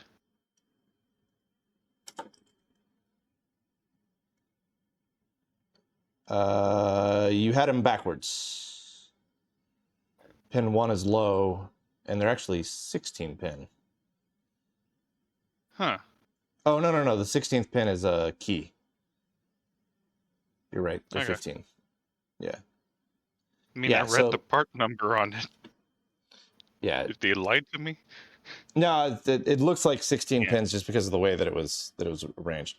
So it's going to be P9, 15 to 1, and then P8 is 15 to 1. And then we have on our Canon connector, how many pins do we have on that thing? 32? 32, but only 27 are populated? Yeah. More or less. So the Canon has 32. What are the numbers that I care about on the Canon again? Would be something like 5 through 28, skipping 20. The rest are voltages or... Yeah. Okay. And the voltages we're just going to have to find separate on this board. Okay. No worries. There's plenty of volts going there. The Yeah. problem is they're coming from those amphenol connectors. No, well, yeah, maybe we'll measure stuff out if we can. Ooh, I think I can get in far enough. All right, let's try that. So we are going to go into beep mode here, and we're going to start with C5. So C is going to be my Canon connector. C5. I'm going to scoot you guys back a little bit. I can't see what you're looking at. There we go. Okay. So we're going to go C5.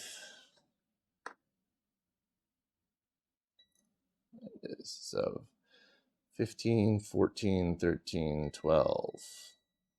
P9, 12. All right. C5 goes to P9.12. Go C6.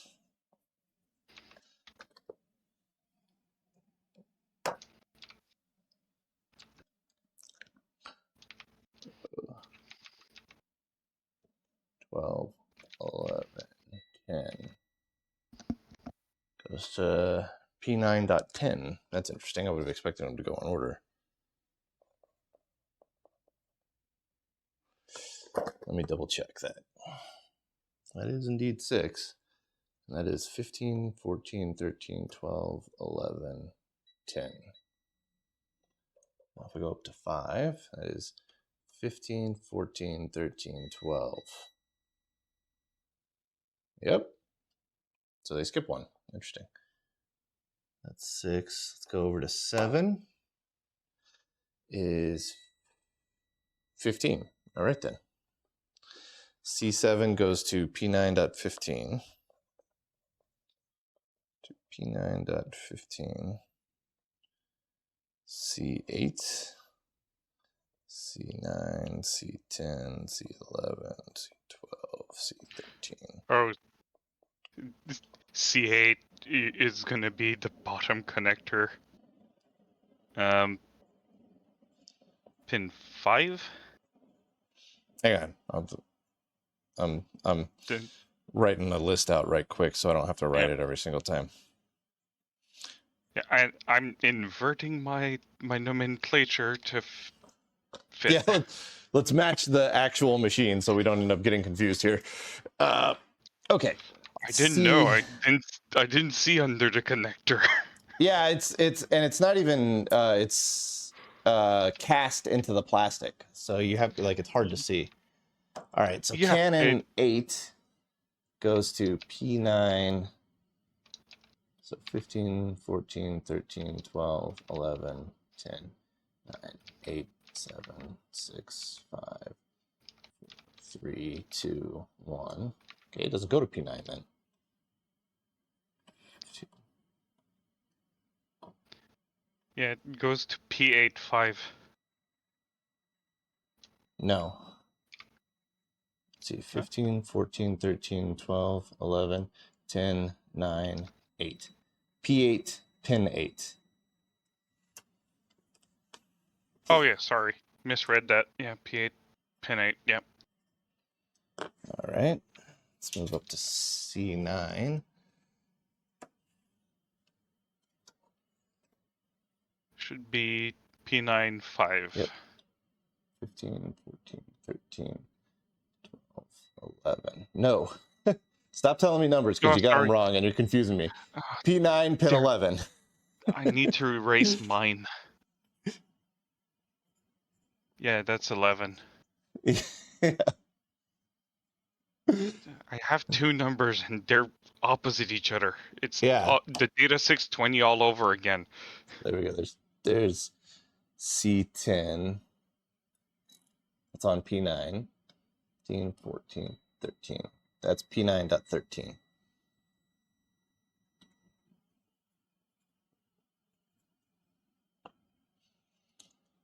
Let's go to C11. Isn't that P10? Yeah, that was C10, 13. C10 to P9 pin 13. Yeah, P9 pin 13. C11 is also on P9. 15, 14, 13, 12, 11, 9. That's pin 9. So C11 goes to P9.9. Then it should continue 8, 7, 6, 5, 4, 3, 2, 1, because that's a 8-bit bus. Yeah. They're in order, I think. Yep, that is P9.8 for C12.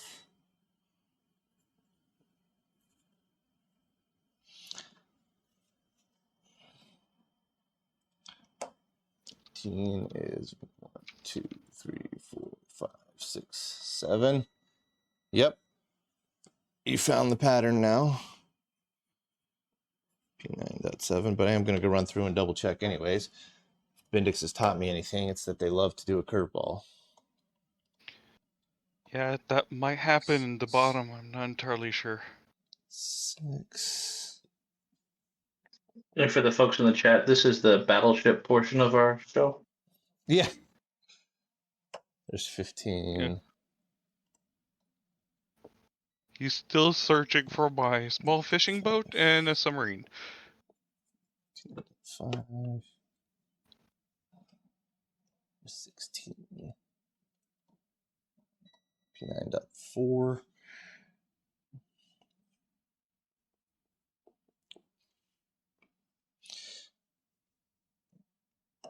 There's 17, which should be 3.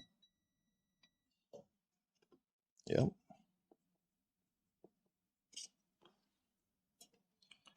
There's 18, which should be 2.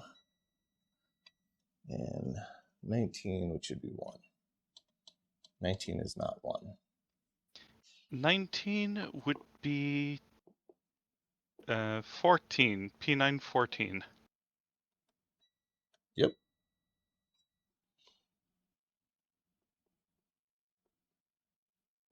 And then we're skipping pin 20 or Canon connector 20. So next we care about C21 through C28. Yep.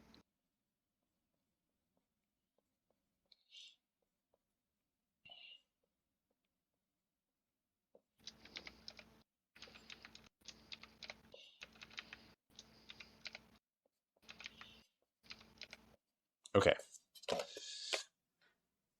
Let's go to C21. There's 20. There's 21. That's on P8. 10.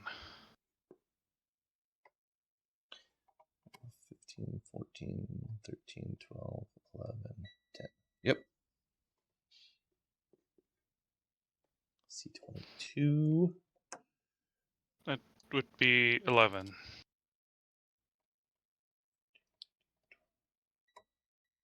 Yep, that's correct. P8. And I'm just hoping that next one is 12, because that's where the resistors stop matching. And it's also where the Canon connector starts to get a little weird and how they've got things laid out. Oh, that's on 32. It's a spiral. All right, so this is 23.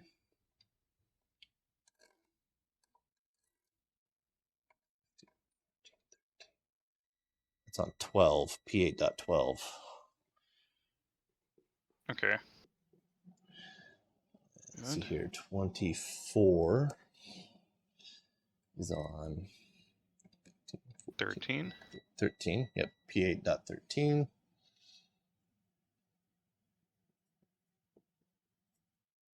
And 25.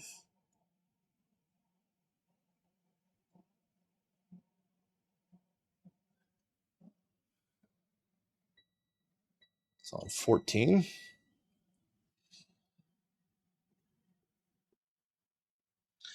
26 is on 15.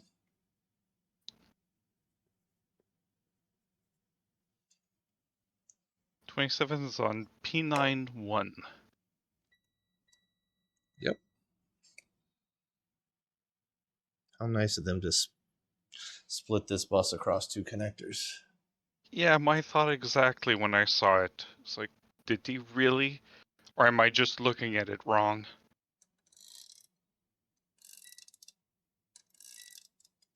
28 is Pin 9, P8, pin 9. Yep. All right. 15, 13, 12, IB8, 11, least 10, significant bit after 9. IB1. Yeah. P8 pin 9. Okay. Next up, we want to find some voltage rails on here. I think the best way to do that is going to be measure from a fuse. Yeah, that over to should here. work. Because I think those are raw voltages, yeah. Yeah. All right. So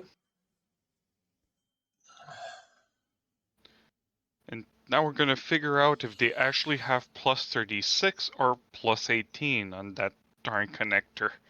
yeah, Because they ground should say be otherwise. should be able to find ground just from like the body. Pin 1 and pin 2 of P8.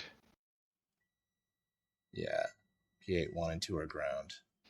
And it's the big frickin' trace everywhere.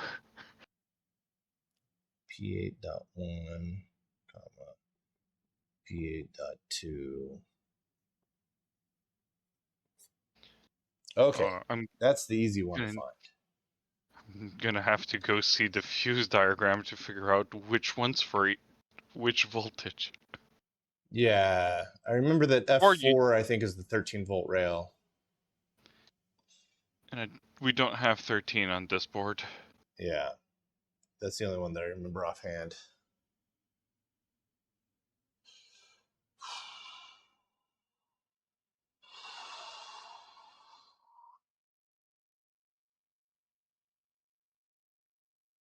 We got a full-on conversation going on in Twitch chat that I'm not keeping up with, but I can't really keep up with that one.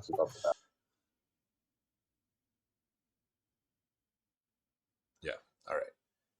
So yeah, let's find a fuse here. I got to find a document for that first. Trying to find the voltage diagram.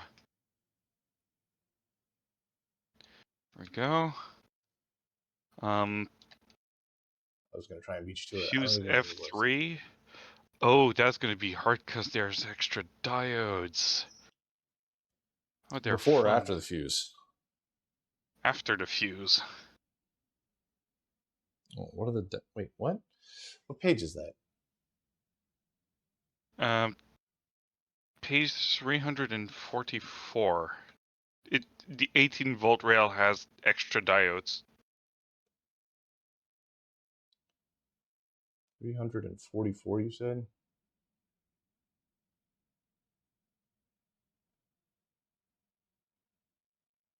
Loading. Actually, 345.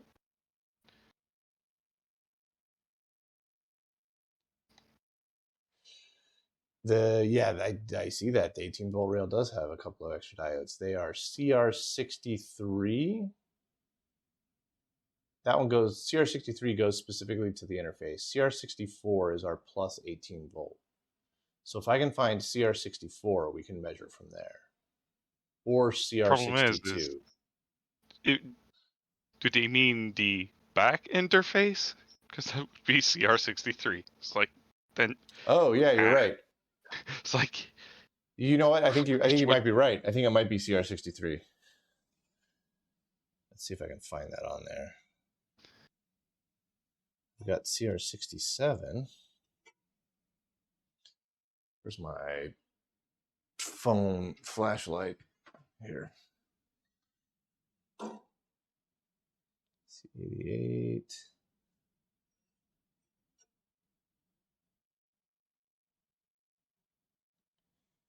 CR69. Nice. Those are going to be over on the other side. I may need some alligator clips on this. Ooh, that got bent.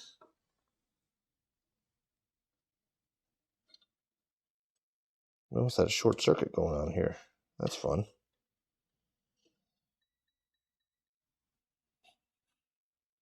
I mean, it shouldn't included fireworks. That's too much. All right, I got CR63 here.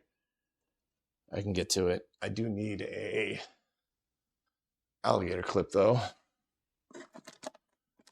And I'm afraid that all of my alligator clips are currently in use somewhere else. But I can switch over to this probe.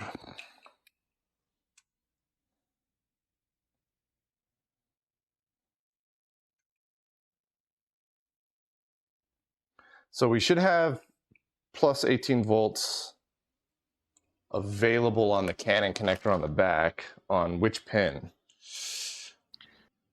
Oh, true. It would be sharing that. That's Well, I just want to make sure that I'm on the correct CR, right? yeah, that makes sense. That would be something like 1 through 4. Yeah, The I big remember one. it was one of the big guys. It's not 1. It's not 2. It's 3. So I have a direct connection to pin 3 from CR63. Oh, good. So let's see if we can find that somewhere on here. Would be pin 3 of P8.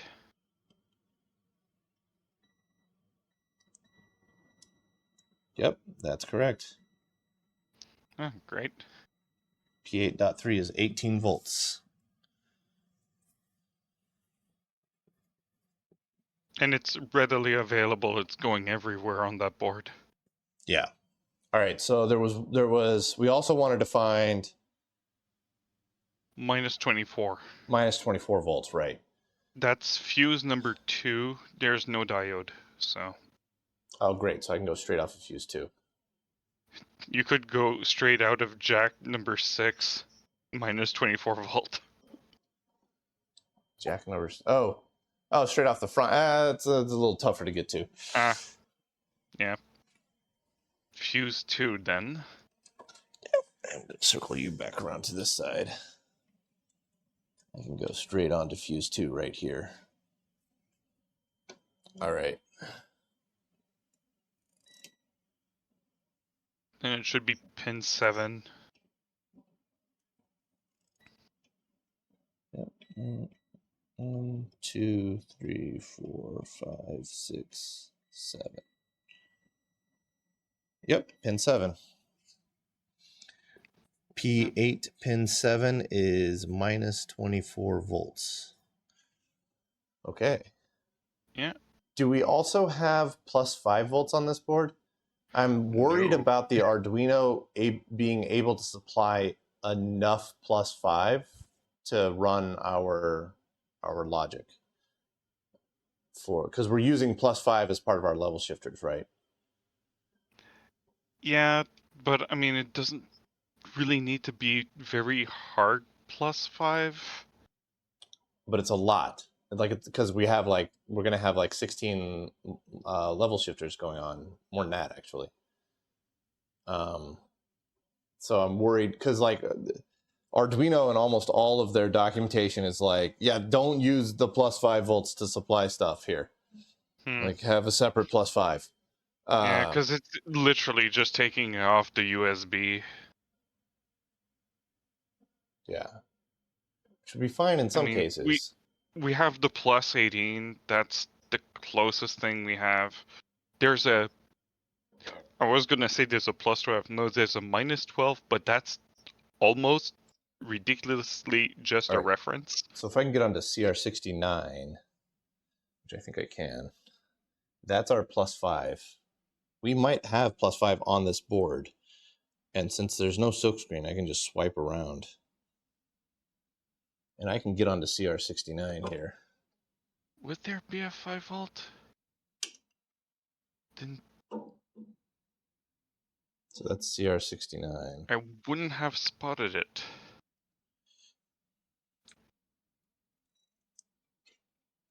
Could you just plan on using a voltage regulator to get your 5 volts another voltage source? Well, the original can get plan it was to from get it plug off of the Arduino, but I don't necessarily trust the Arduino. Yeah, I don't think we have +5 on here. Yeah, I think all the +5 are on A board. Okay. Yeah, I was hoping we had it on here because then I could just piggyback the +5 for our translation board here, but it's not I going to can make life honestly easy. say I didn't check for +5. Yeah, I mean, I can take the +18 and regulate it down to 5 with like a 7805 or something like that. Put a heat sink on it or something. Yeah, there's not much. Most of it are signals, so it's like, and most of it, the power is coming from the Litten. Yeah, I mean, I don't trust the Arduino to supply a good +5. I was going to have to, if we were using the Canon connector, I would have had to find a way to invert the voltage to get a negative rail. No, we're just going to build the whole thing initially. Like, so for our Arduino box, we're just going to put it right here initially, and then ultimately we'll end up unplugging everything from the Arduino and plugging those same signals into something that we build that's like built out of ROMs and whatnot as a permanent translation board. And then there's going to be 3 wires that leave that, go into this back panel here up on the top. And then we have a little DB25 plug up here that you just plug a serial cable into. At least our level shifter, I think, is period correct. Yeah, considering that we're building it out of like resistors and transistors. Yeah. 256-byte RAM on the Discord is saying that there is 5 volts on the board. He found a schematic. On board F? That's what he says. That's board A, 256-byte. Yeah, that's board A. Never mind. Yeah. Yeah, so board A has the 5 volts, which is this board. I don't necessarily want to do that because running a wire to that board is a little more difficult. Oh god, board A is... It would be faster to get 5 volts off the power supply. Yeah, I could do that as well, but then also I can't remove the power supply without desoldering the wire. Unless I find a good way to do like a plug-in connection. Yeah. Okay, what's powering the Arduino? Initially, it's going to be USB, which is why I don't want to also use the Arduino to supply the 5 volts for all of the level shifters. Yeah, well, essentially you're coming straight through USB. There is a regulator on there, a 5 volt, but that only comes into play with the barrel jack. I'd suggest probably running it through a powered hub just so you don't risk your computer. It's normally fused. Yeah, but I've blown up a modern laptop through USB, so just be wary of it. No, I mean the Arduino boards normally put resettable polyfuse on the 5 volts. All right. So what are we doing next here? Is there 5 volts available on a connector power supply that you could tap off of an existing connector? Actually, There I'm not might entirely be. sure I don't where know. the 5 volt regulator is on that machine. I think it's on the power supply. It is. CR69 is on the power supply board. I mean, I can solder straight off of CR69, and then I could have like a little like butt connector like you use on cars. So we could do it that way. And that might be a good way to do it, actually. And then if I need to pull the power supply out, I can just undo the butt connector.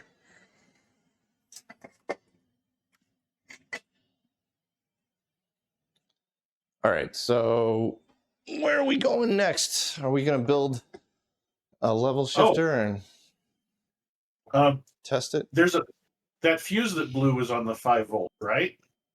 No, that was on the 13 volt. It was 13-volt. It did generate Which- 5 volts, but that fuse itself was the 13-volt rail. I was thinking that'd be an easy place. Yeah, well, I mean, I can tap off the CR69 right on the 5-volt rail directly. There we go. So, I mean, I can get 5 volts. It's just like I'm trying to think of a good way to do it such that when I want to remove the power supply, I don't have to desolder anything. But I think I can go straight off of CR69 and just use like a little butt connector. Since we've got ground elsewhere, I only need one wire coming from the PSU. The rest of the wires will come from board F. Yeah. Yeah, CR69 is on board N. Yeah. Well, that's what I was yeah, connected up to. Yeah, With my which is multimeter like just a the second main- ago. yeah, which is the main fuse and diode and lots of thing board.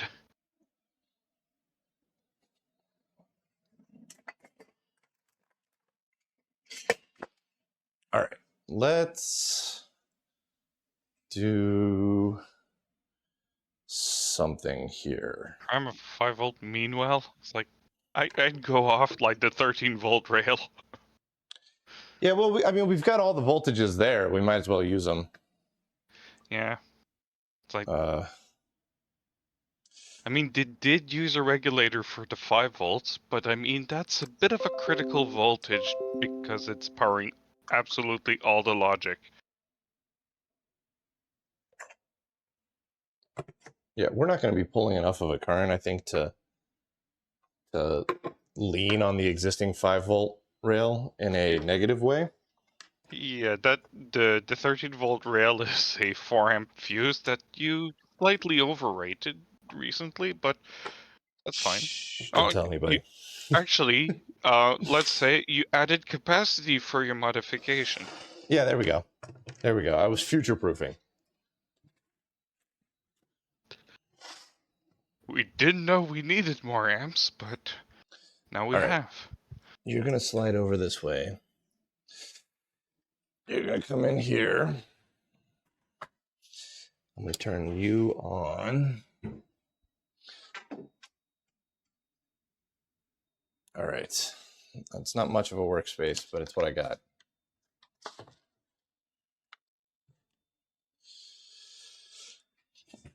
And I think I posted pictures of the level shifters. We're focused on input into the Arduino right now. Yeah. There it is. Litten negative 12 volt to 0 volt. Let's open this up in the browser. All right, so I need 2 10Ks, a 1K, and a 4.7K. I'm pretty sure I got some 10Ks out here.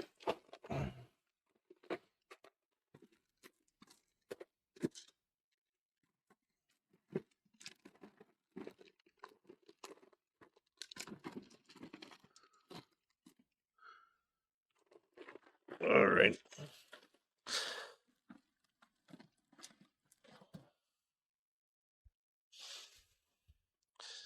I got components.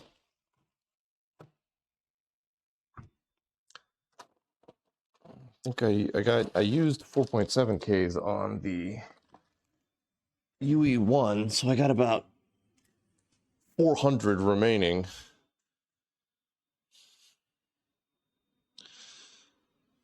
Brown, black, red. That's my 1K.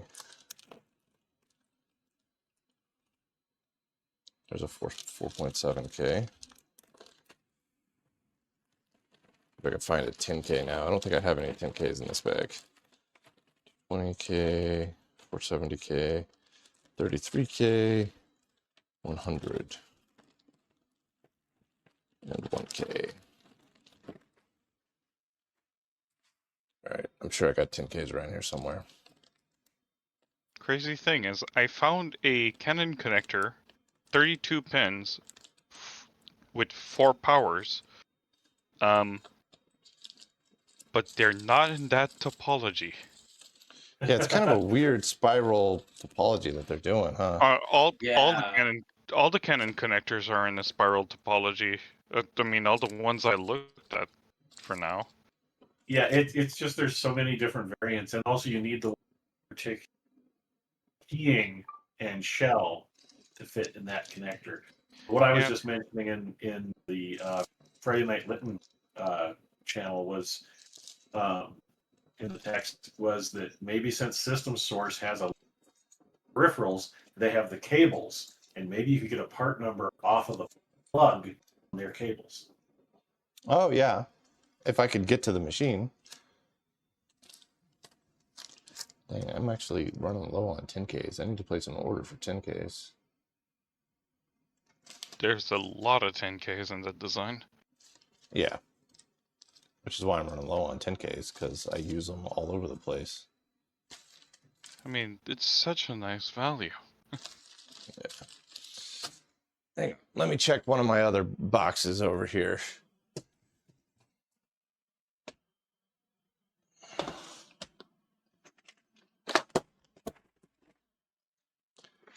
All right. 10K is brown, black, orange, right?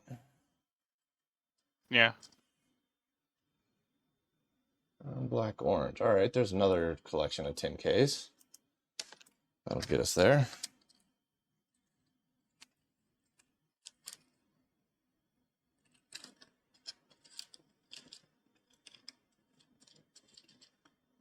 All right. Yeah, I got enough for certainly whatever it is that we're going to try and do today.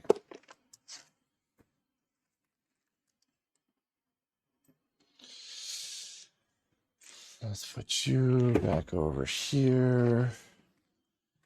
Drop you back down to there. What are you? You're 1K. 470 ohm. You're 5.1K ohms. All right. And I think all of our simming was done with like a BC 4 something PNP. I tried in your simulator for 2N3906. Yeah, I think Seemed I've to got work. 3906, and I've got also a 2907. I want to say. Yeah, I the think that's the 2907 two has. you named. Yeah, so I've got 2 N2907s. I don't want the camera. And I've got 2 N3906s. I think the 3906 will probably work just fine. So we'll start with that.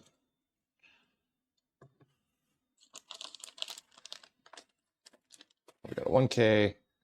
And we need two It's not like 10Ks. we're using them as amplifiers. Yeah. All right. And then we need some perf boards for this. Acorn mentioned on the Twitch chat that he can help you set up the stream stuff like maybe some of the other features.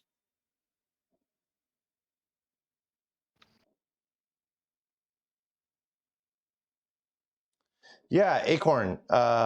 Pretty much the main thing that I'm missing that I can't figure out how to get OBS to do is to show the Twitch chat on screen on the stream. It sounds like I'm talking in circles, but that's what I'm trying to do. And I don't know if OBS can actually, yeah, OBS can't do it itself. I got to get like a plugin or something for OBS. Streamlabs to do it via browser source. Chat overlay. There we go. That's the word I was looking for. Yeah. Acorn, are you on the Discord? Because if you are, shoot me a message on the Discord and we'll figure it out. Because it's past midnight here, so anything you tell me, I will immediately forget. There's my Arduino Mega, by the way. Not entirely sure if Streamlabs is a bit too much. I did not bring a USB cable for that thing. All right. Well, whatever. How are we going to lay this thing out? You had a layout that you were doing. Yeah. Let's see here. I mean, it's just a suggestion.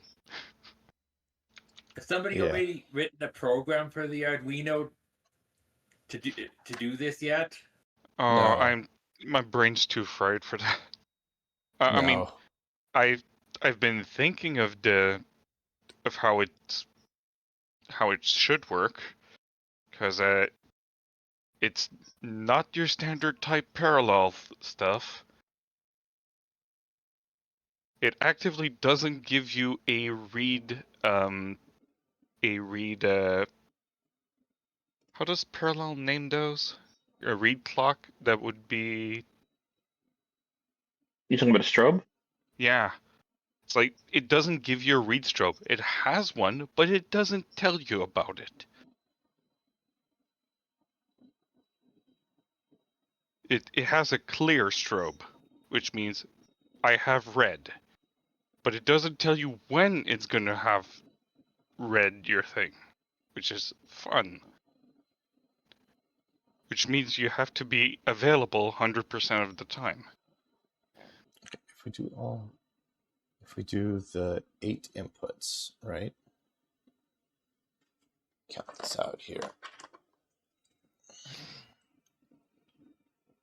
You have a total of 1, 2, 3. 13 inputs and 10 outputs.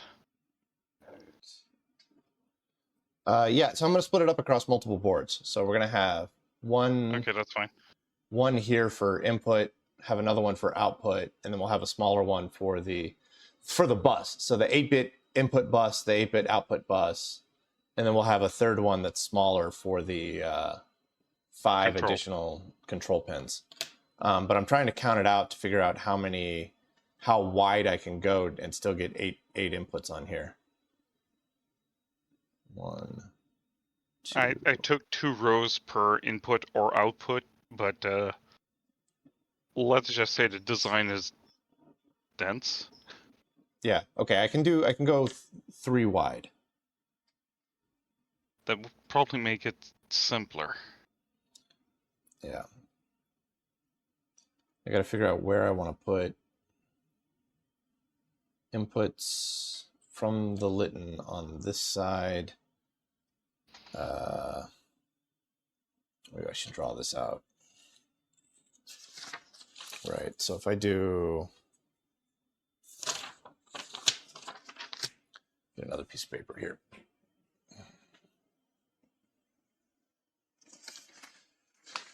Plan this out so by the time I start soldering stuff, it makes sense. Because I also got to fit 3 voltage rails in the middle of all this. Right. You got +5, +18, and ground. And -24. Well, that's for the outputs. Yeah, you only have +5 ground and +18 for inputs.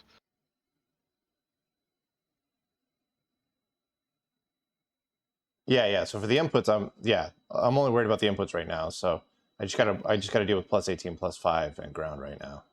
But I'm trying to figure out where to set up those buses on here. I got plenty of length, so it would be nice if we had like, ground +18 and +5 and +18 separated by ground. And so then we do. For inputs, I had ground to the left, 5 volts going through all the transistors, and 18 volts to the right.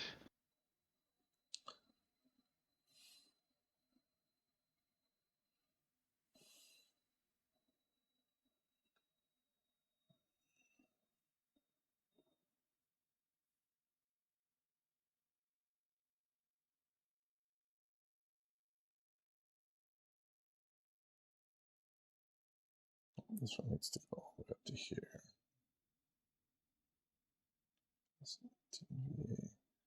All right, so if we do that, that takes care of our 10K and our 4.7K on that. And then you just need a straight shot to 5K, 5 volts.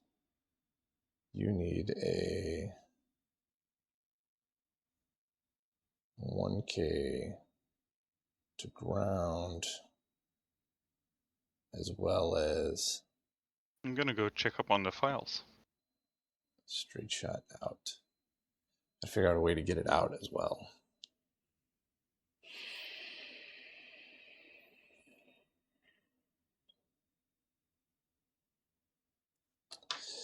Right, so if I do it like that,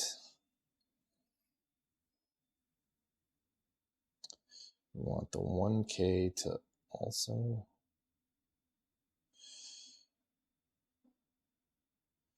I'm going to end up making short circuits here, and I don't like this.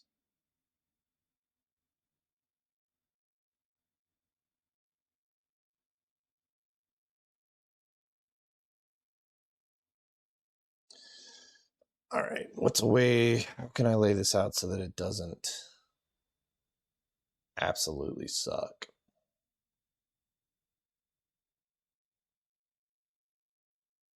I can put the 5 volt rail here.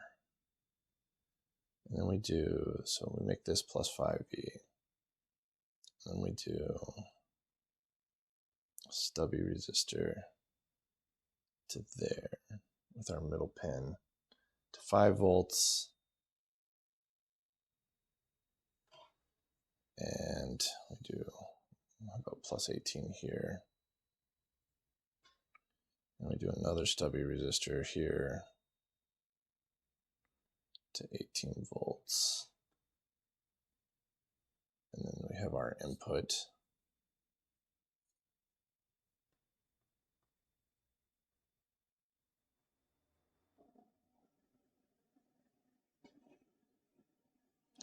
And then ground just has the 1K, right?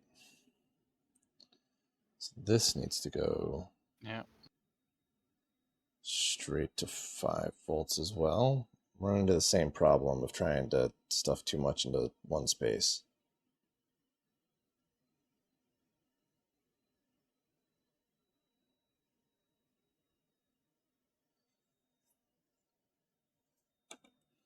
Right, so if I've got my input coming in there,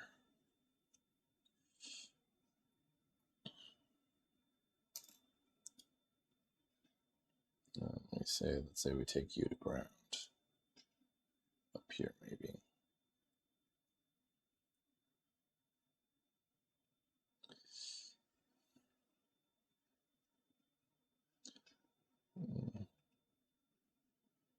Let's say that we make you like plus 18, make you plus 5.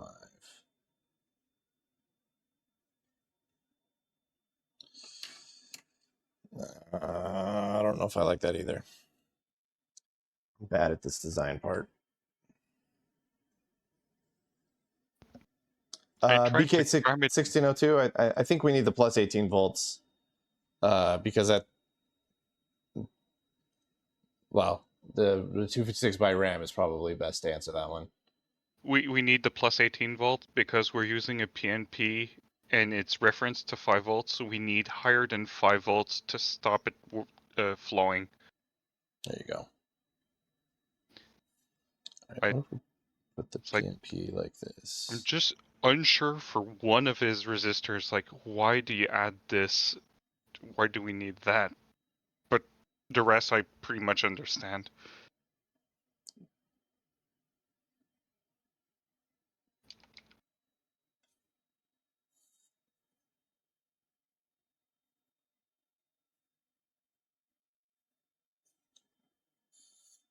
Which resistor If we reference the PNP from something that's less than 5 volts, I mean, if it was between 0 and 5 volts, it would make the Arduino being able to control it, but then you need to make a new power rail. What resistor did you not understand? Does the Arduino have 3.3? That would be hilarious. Yeah, it does. I mean, but we'd be driving multiple milliamps off of it per channel. That would be... Oh no, that's just a little LDO. It's not going to do a lot.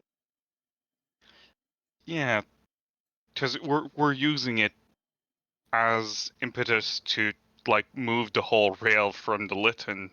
I mean, it's not very powerful on the Litten side. It's like 6.8K, maybe half.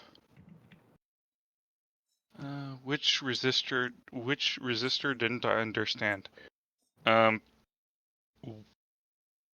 Like, why adding a resistor to VCC on the outputs on the Litten side? I would only use a plus 18 volt there. That's to limit the swing on the transistor so it doesn't reverse bias too much.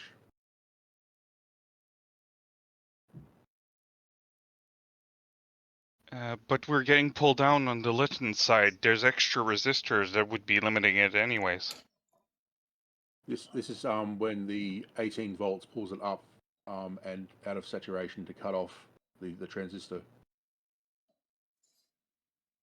Because the voltage on the base and the emitter is positive 5 or 6 volts, and it might be too much for the transistor.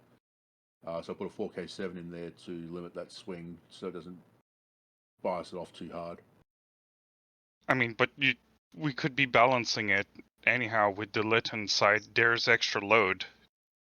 That could be balanced already with just the resistors.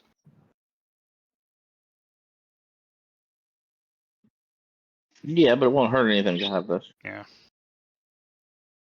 It's just a precaution. I mean, you can omit it if you want to, but I don't know off the top of my head what the maximum reverse bias is on a base emitter junction. It's like 8-9 volts or something, 12 volts. Actually, my initial design. Wait, no, I'm thinking the wrong way around. My initial design for the Arduino in was a pair of resistors.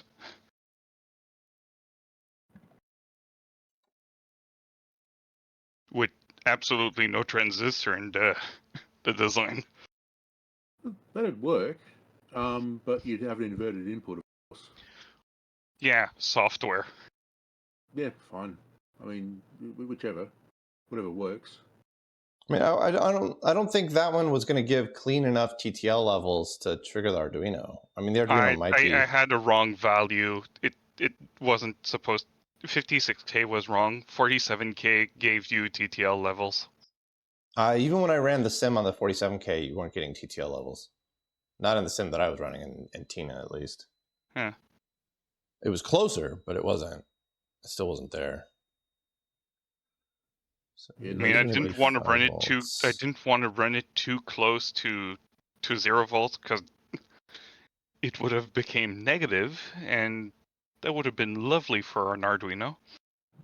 Yeah, in those situations, you have to rely on the internal clamping diodes. And that's why I was using a 47K. Yeah. To be sure it wouldn't be blowing up an input. Mm-hmm. I mean, But you got to admit, the Atmegas, I've done bad things to them, and the worst I've done is blow up a single input. The rest of the chip's fine. I've had a microchip run with not blow up with negative 9 volts applied to it. That was fun. It was hot. Those input predictions, they work.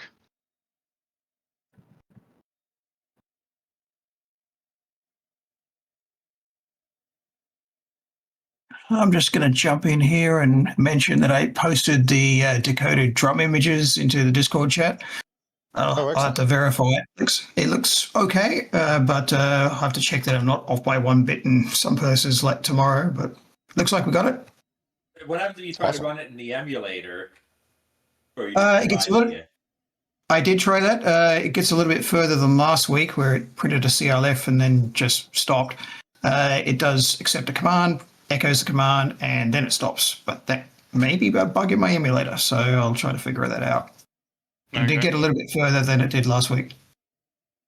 I mean, worst case scenario is my only errors that I saw in my decodes are always like address 0, address 1, and it's just off by 1 bit. So Yeah. if it's But, not going yeah. close to that or Okay. reading those, I think I'm it's all right like with this. would be fine. Yeah. Yeah, So it's gonna- I'll this gonna week be I'll try fun. to decode the whole thing and make sure we've got it, and then we'll Yeah. get the rest of the drum next week. Yeah, I was so curious of what was that track it was jumping to, like the jump 5 something. Yeah, Yep. I want to see what's there. Okay, so I'll let you get back to Yep. level shifters. Yeah, I'm trying to figure out. All right, I think I've got a layout that I can work with. The next thing is which one is the emitter and which one is the collector. All right, emitter is pin 1. Emitter is arrow in. Just pin 1. Arrow in goes straight to 5 volts. So I'm going to flip you. The way to think of them is PNP is points in proudly, and NPN is not pointing in. Yeah, but I can never remember if the leftmost pin is the emitter or if the rightmost pin is the emitter. On American transistors, One it's with the arrow. left one. It's the emitter, and on European transistors, the right pin is the emitter, and it's different again on Japanese transistors. So you have to look at the data sheet. Yeah. Oh, I thought you were talking about when you saw them on the schematic. No, I got it on the schematic. I'm just trying to equate that to the actual transistor so I don't wire it in backwards. Yeah. Which I am likely to do on accident. I mean, something that they forget to tell us in electrical school sometime. There are 2 diodes in a transistor, and yeah, they function as diodes. That's exactly why you don't want to reverse bias the base emitter junction. For a start, it breaks down, but also you can start pulling current out of the collector if you do it wrong. Yeah. They're designed to go one way, but they work the other a bit. I'm looking at the data sheet for the 2N3906, and it says the emitter base breakdown voltage is minimum 5 volts. So that's what that 4K7 is for. It's to limit the swing on that so it doesn't go too positive relative to 5 volts and potentially break down the base emitter junction. Yeah. What? It's just I might have not tried to include a third power source in that calculation. I would have just tried to balance it using resistors. Sure. I did try to make it as simple as possible, but I couldn't get it without the 18 volts. Definitely, you needed something above 5. Or else you wouldn't be shutting it down. Yep, exactly. But 18 is too much, so you have to compensate for that again. So you get the idea.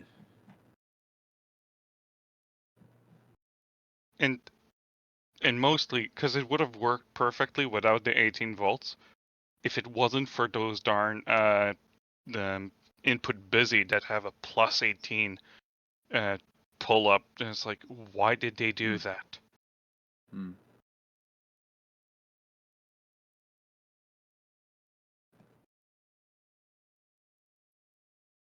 Because they even say it's 0 minus 12. So why did you put a plus 18 supply on there?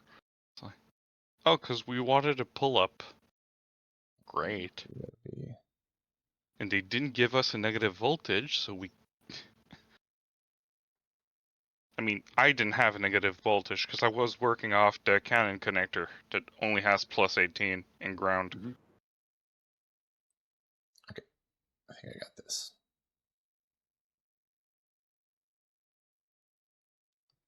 think I've got a layout that doesn't suck too much here.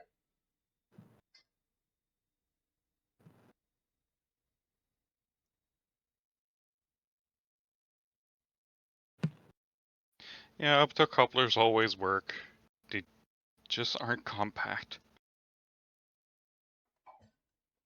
Yeah. All right. I think that's going to work. So we're going to remove these two for now. We're going to solder these three temporarily in place. It's not like if we didn't have a shared ground reference.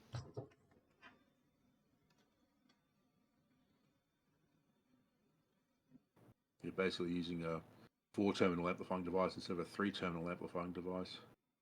And like I said, I did inputs with only 2 resistors, so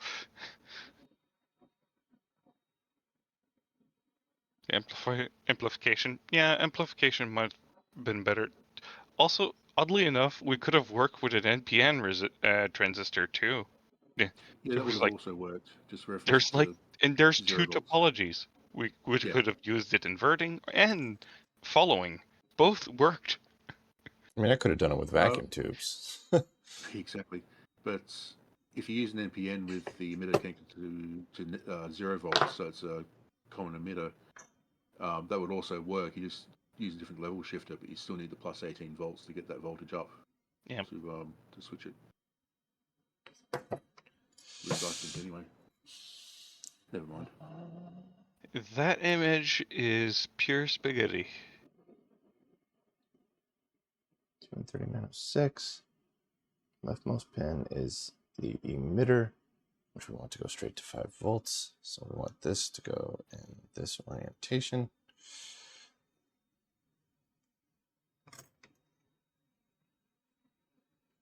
He seems to have missed a wire. Yeah, no. Or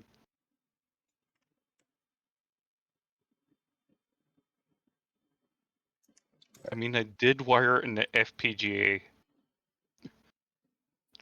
with folded spring-loaded leads because I didn't want to solder them.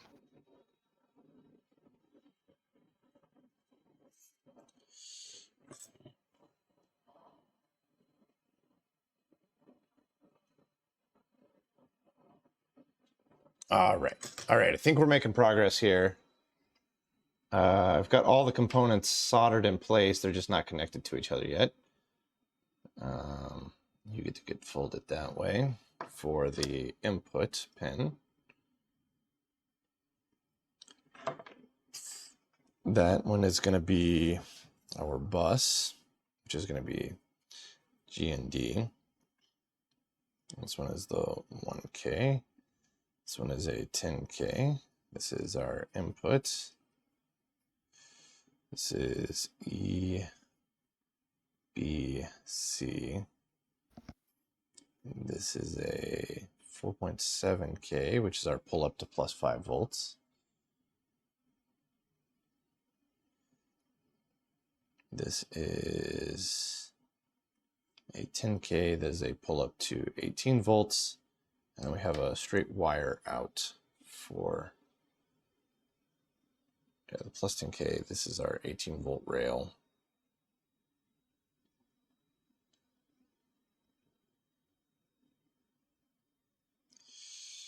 And I want you to get folded forward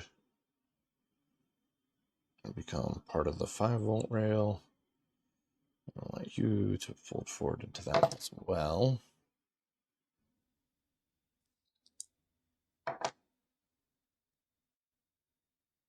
To become part of that 5 volt rail.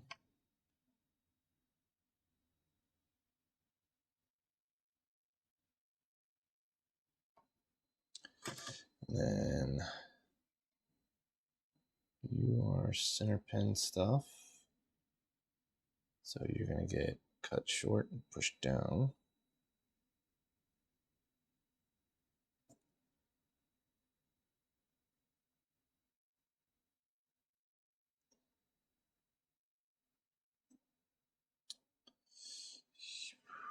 Yeah, you can get folded that way.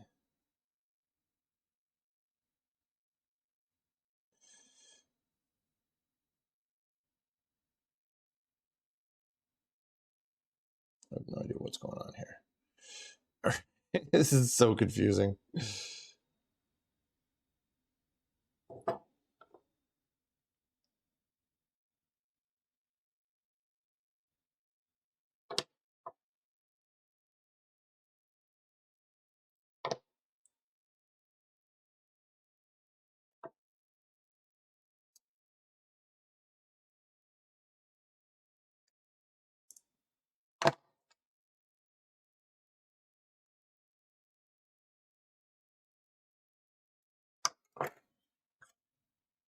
All right, so this should be 1 bit for our Arduino here.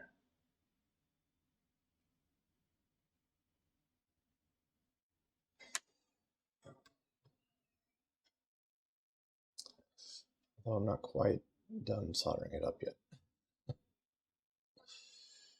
This 1K, that also gets folded down to go on our +5 here.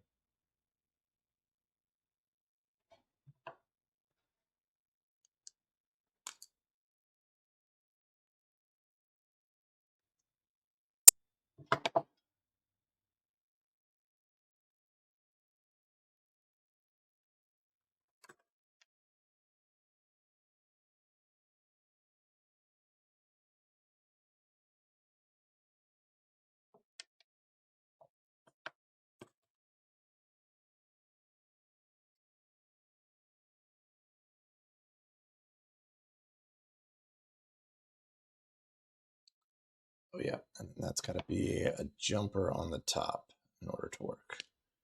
Okay. All right, almost there with the first bit, and then we can test it and see if we're on the right path here.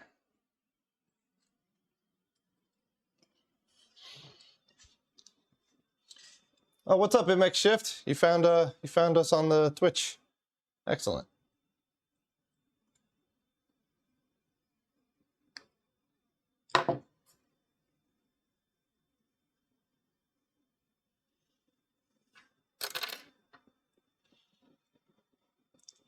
I'm gonna solder you to there. And then you go from here to here.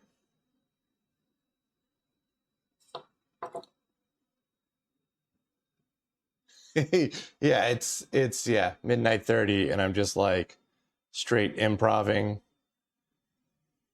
the perf board layout, hoping that it doesn't go wrong.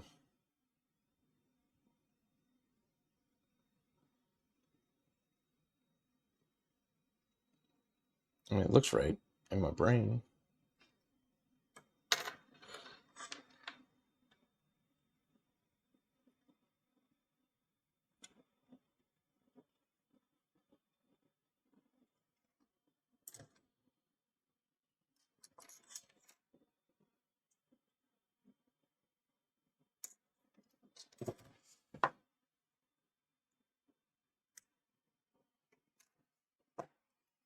All right, I think I have a good input output. Your ground.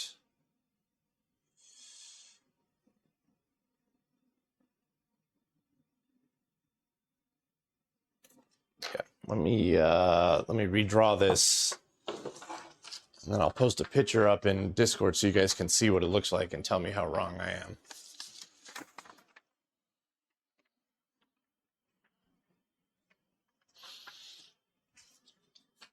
All right, so we've got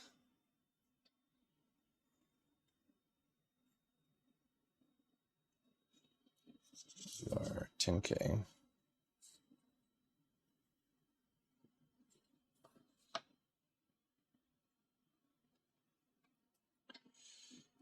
I should have just carried that all the way up, huh?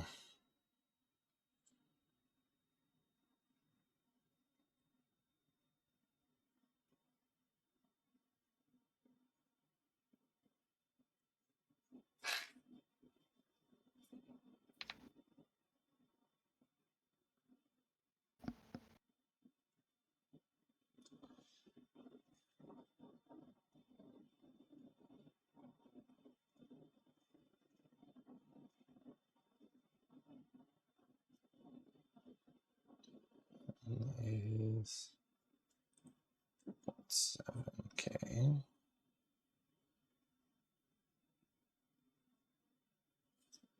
And then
it's ground. You are a 1K.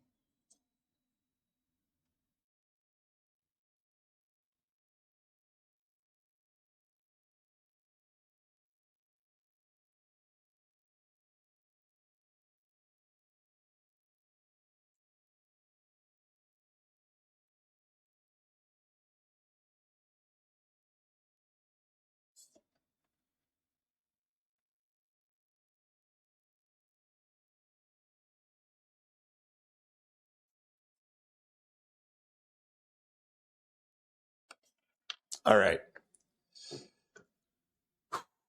That's entirely too much concentration for 12:30 at night.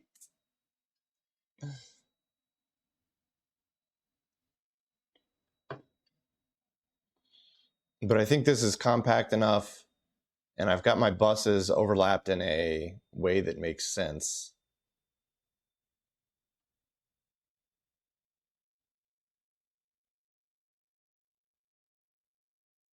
Except that my camera took the picture sideways. Whatever. I'm too tired to care.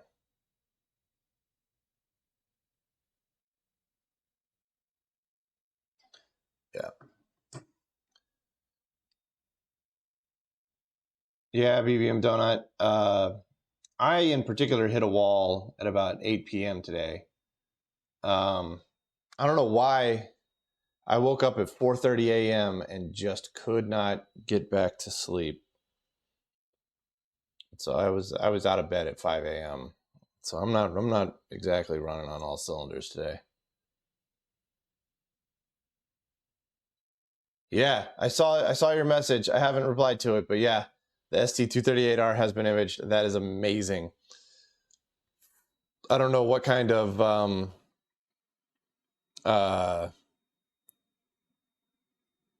programs we're expecting to find on it, but I'm excited to discover.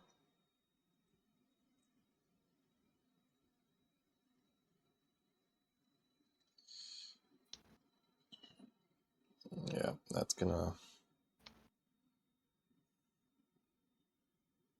I see you use DaveCAD too. Use what? DaveCAD.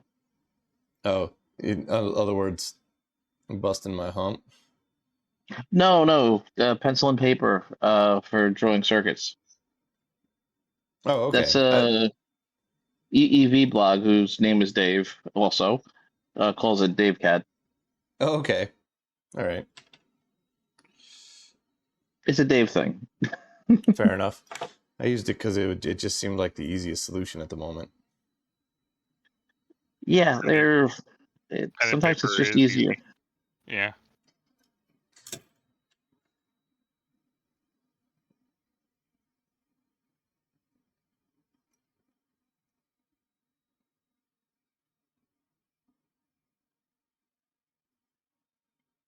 I don't know if that guy who does the perfect bends and the wires and all those perfect layouts does some kind of CAD software or something. He's got to, I don't know, there's got to be something going on to get the layouts making sense, right? Like, you can't just wing your way into that. I don't know. The guy's a magician. Yeah, that guy does some pretty wild stuff.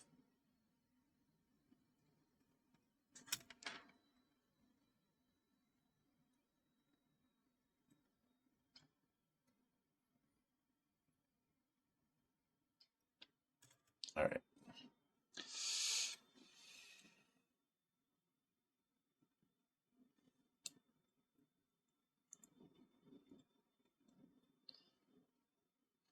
I mean, I'm not sure how we're going to test this with just one. It's not easy to hook up my buses right now. Watch it on the scope. Well, no, I'm worried about getting power to it without creating a short. Because I'm trying to run wide buses that cover all of them, but I don't have all of them, so the buses aren't buses at the moment. So I need to think of a way to get some plugs going on the side here, maybe. I assumed we were talking about whether or not the voltage shifting is voltage shifting. Yeah, but in order to voltage shift, I got to get plus 18, plus 5, and ground onto this thing. And I'm tempted to just solder the whole dang thing up. All 8 inputs, all 8 out, all 8 inputs, and just send it.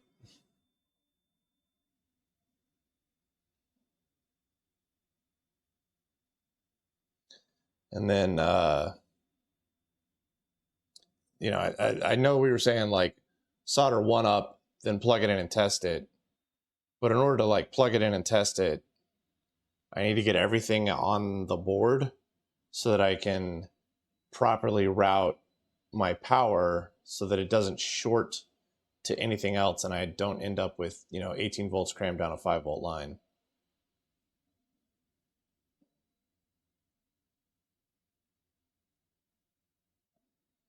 I can do 2 and 2. That's what we're going to do on those guys. I need to grab. Oh, where are they at? Or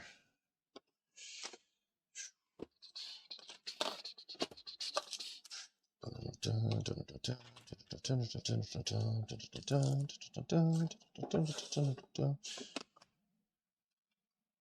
right. I can get at least input and output soldered in.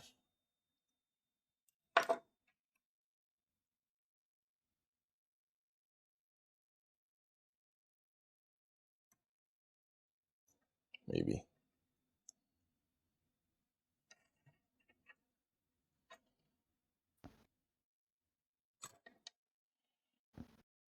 Well, OPUS is doing stuff. It's Oh, crashing with the... Reese's. It's crashing Reese's emulator. Do we know why But it's crashing the emulator? No. That's gonna be fun for him. But it is printing sometimes Lots error. of fun. You actually got a print error? Yeah. Oh, well, I didn't get that far, so that's even better than me. Yeah, I don't know what I did to it initially, but sometimes I print some characters and it went space error. Yeah, that was an invalid entry. Like, just error. That's not me printing it. That's the code. Yep. But it just freezes like dead. Let's try that. I hit the R key and then did some other stuff, and then it just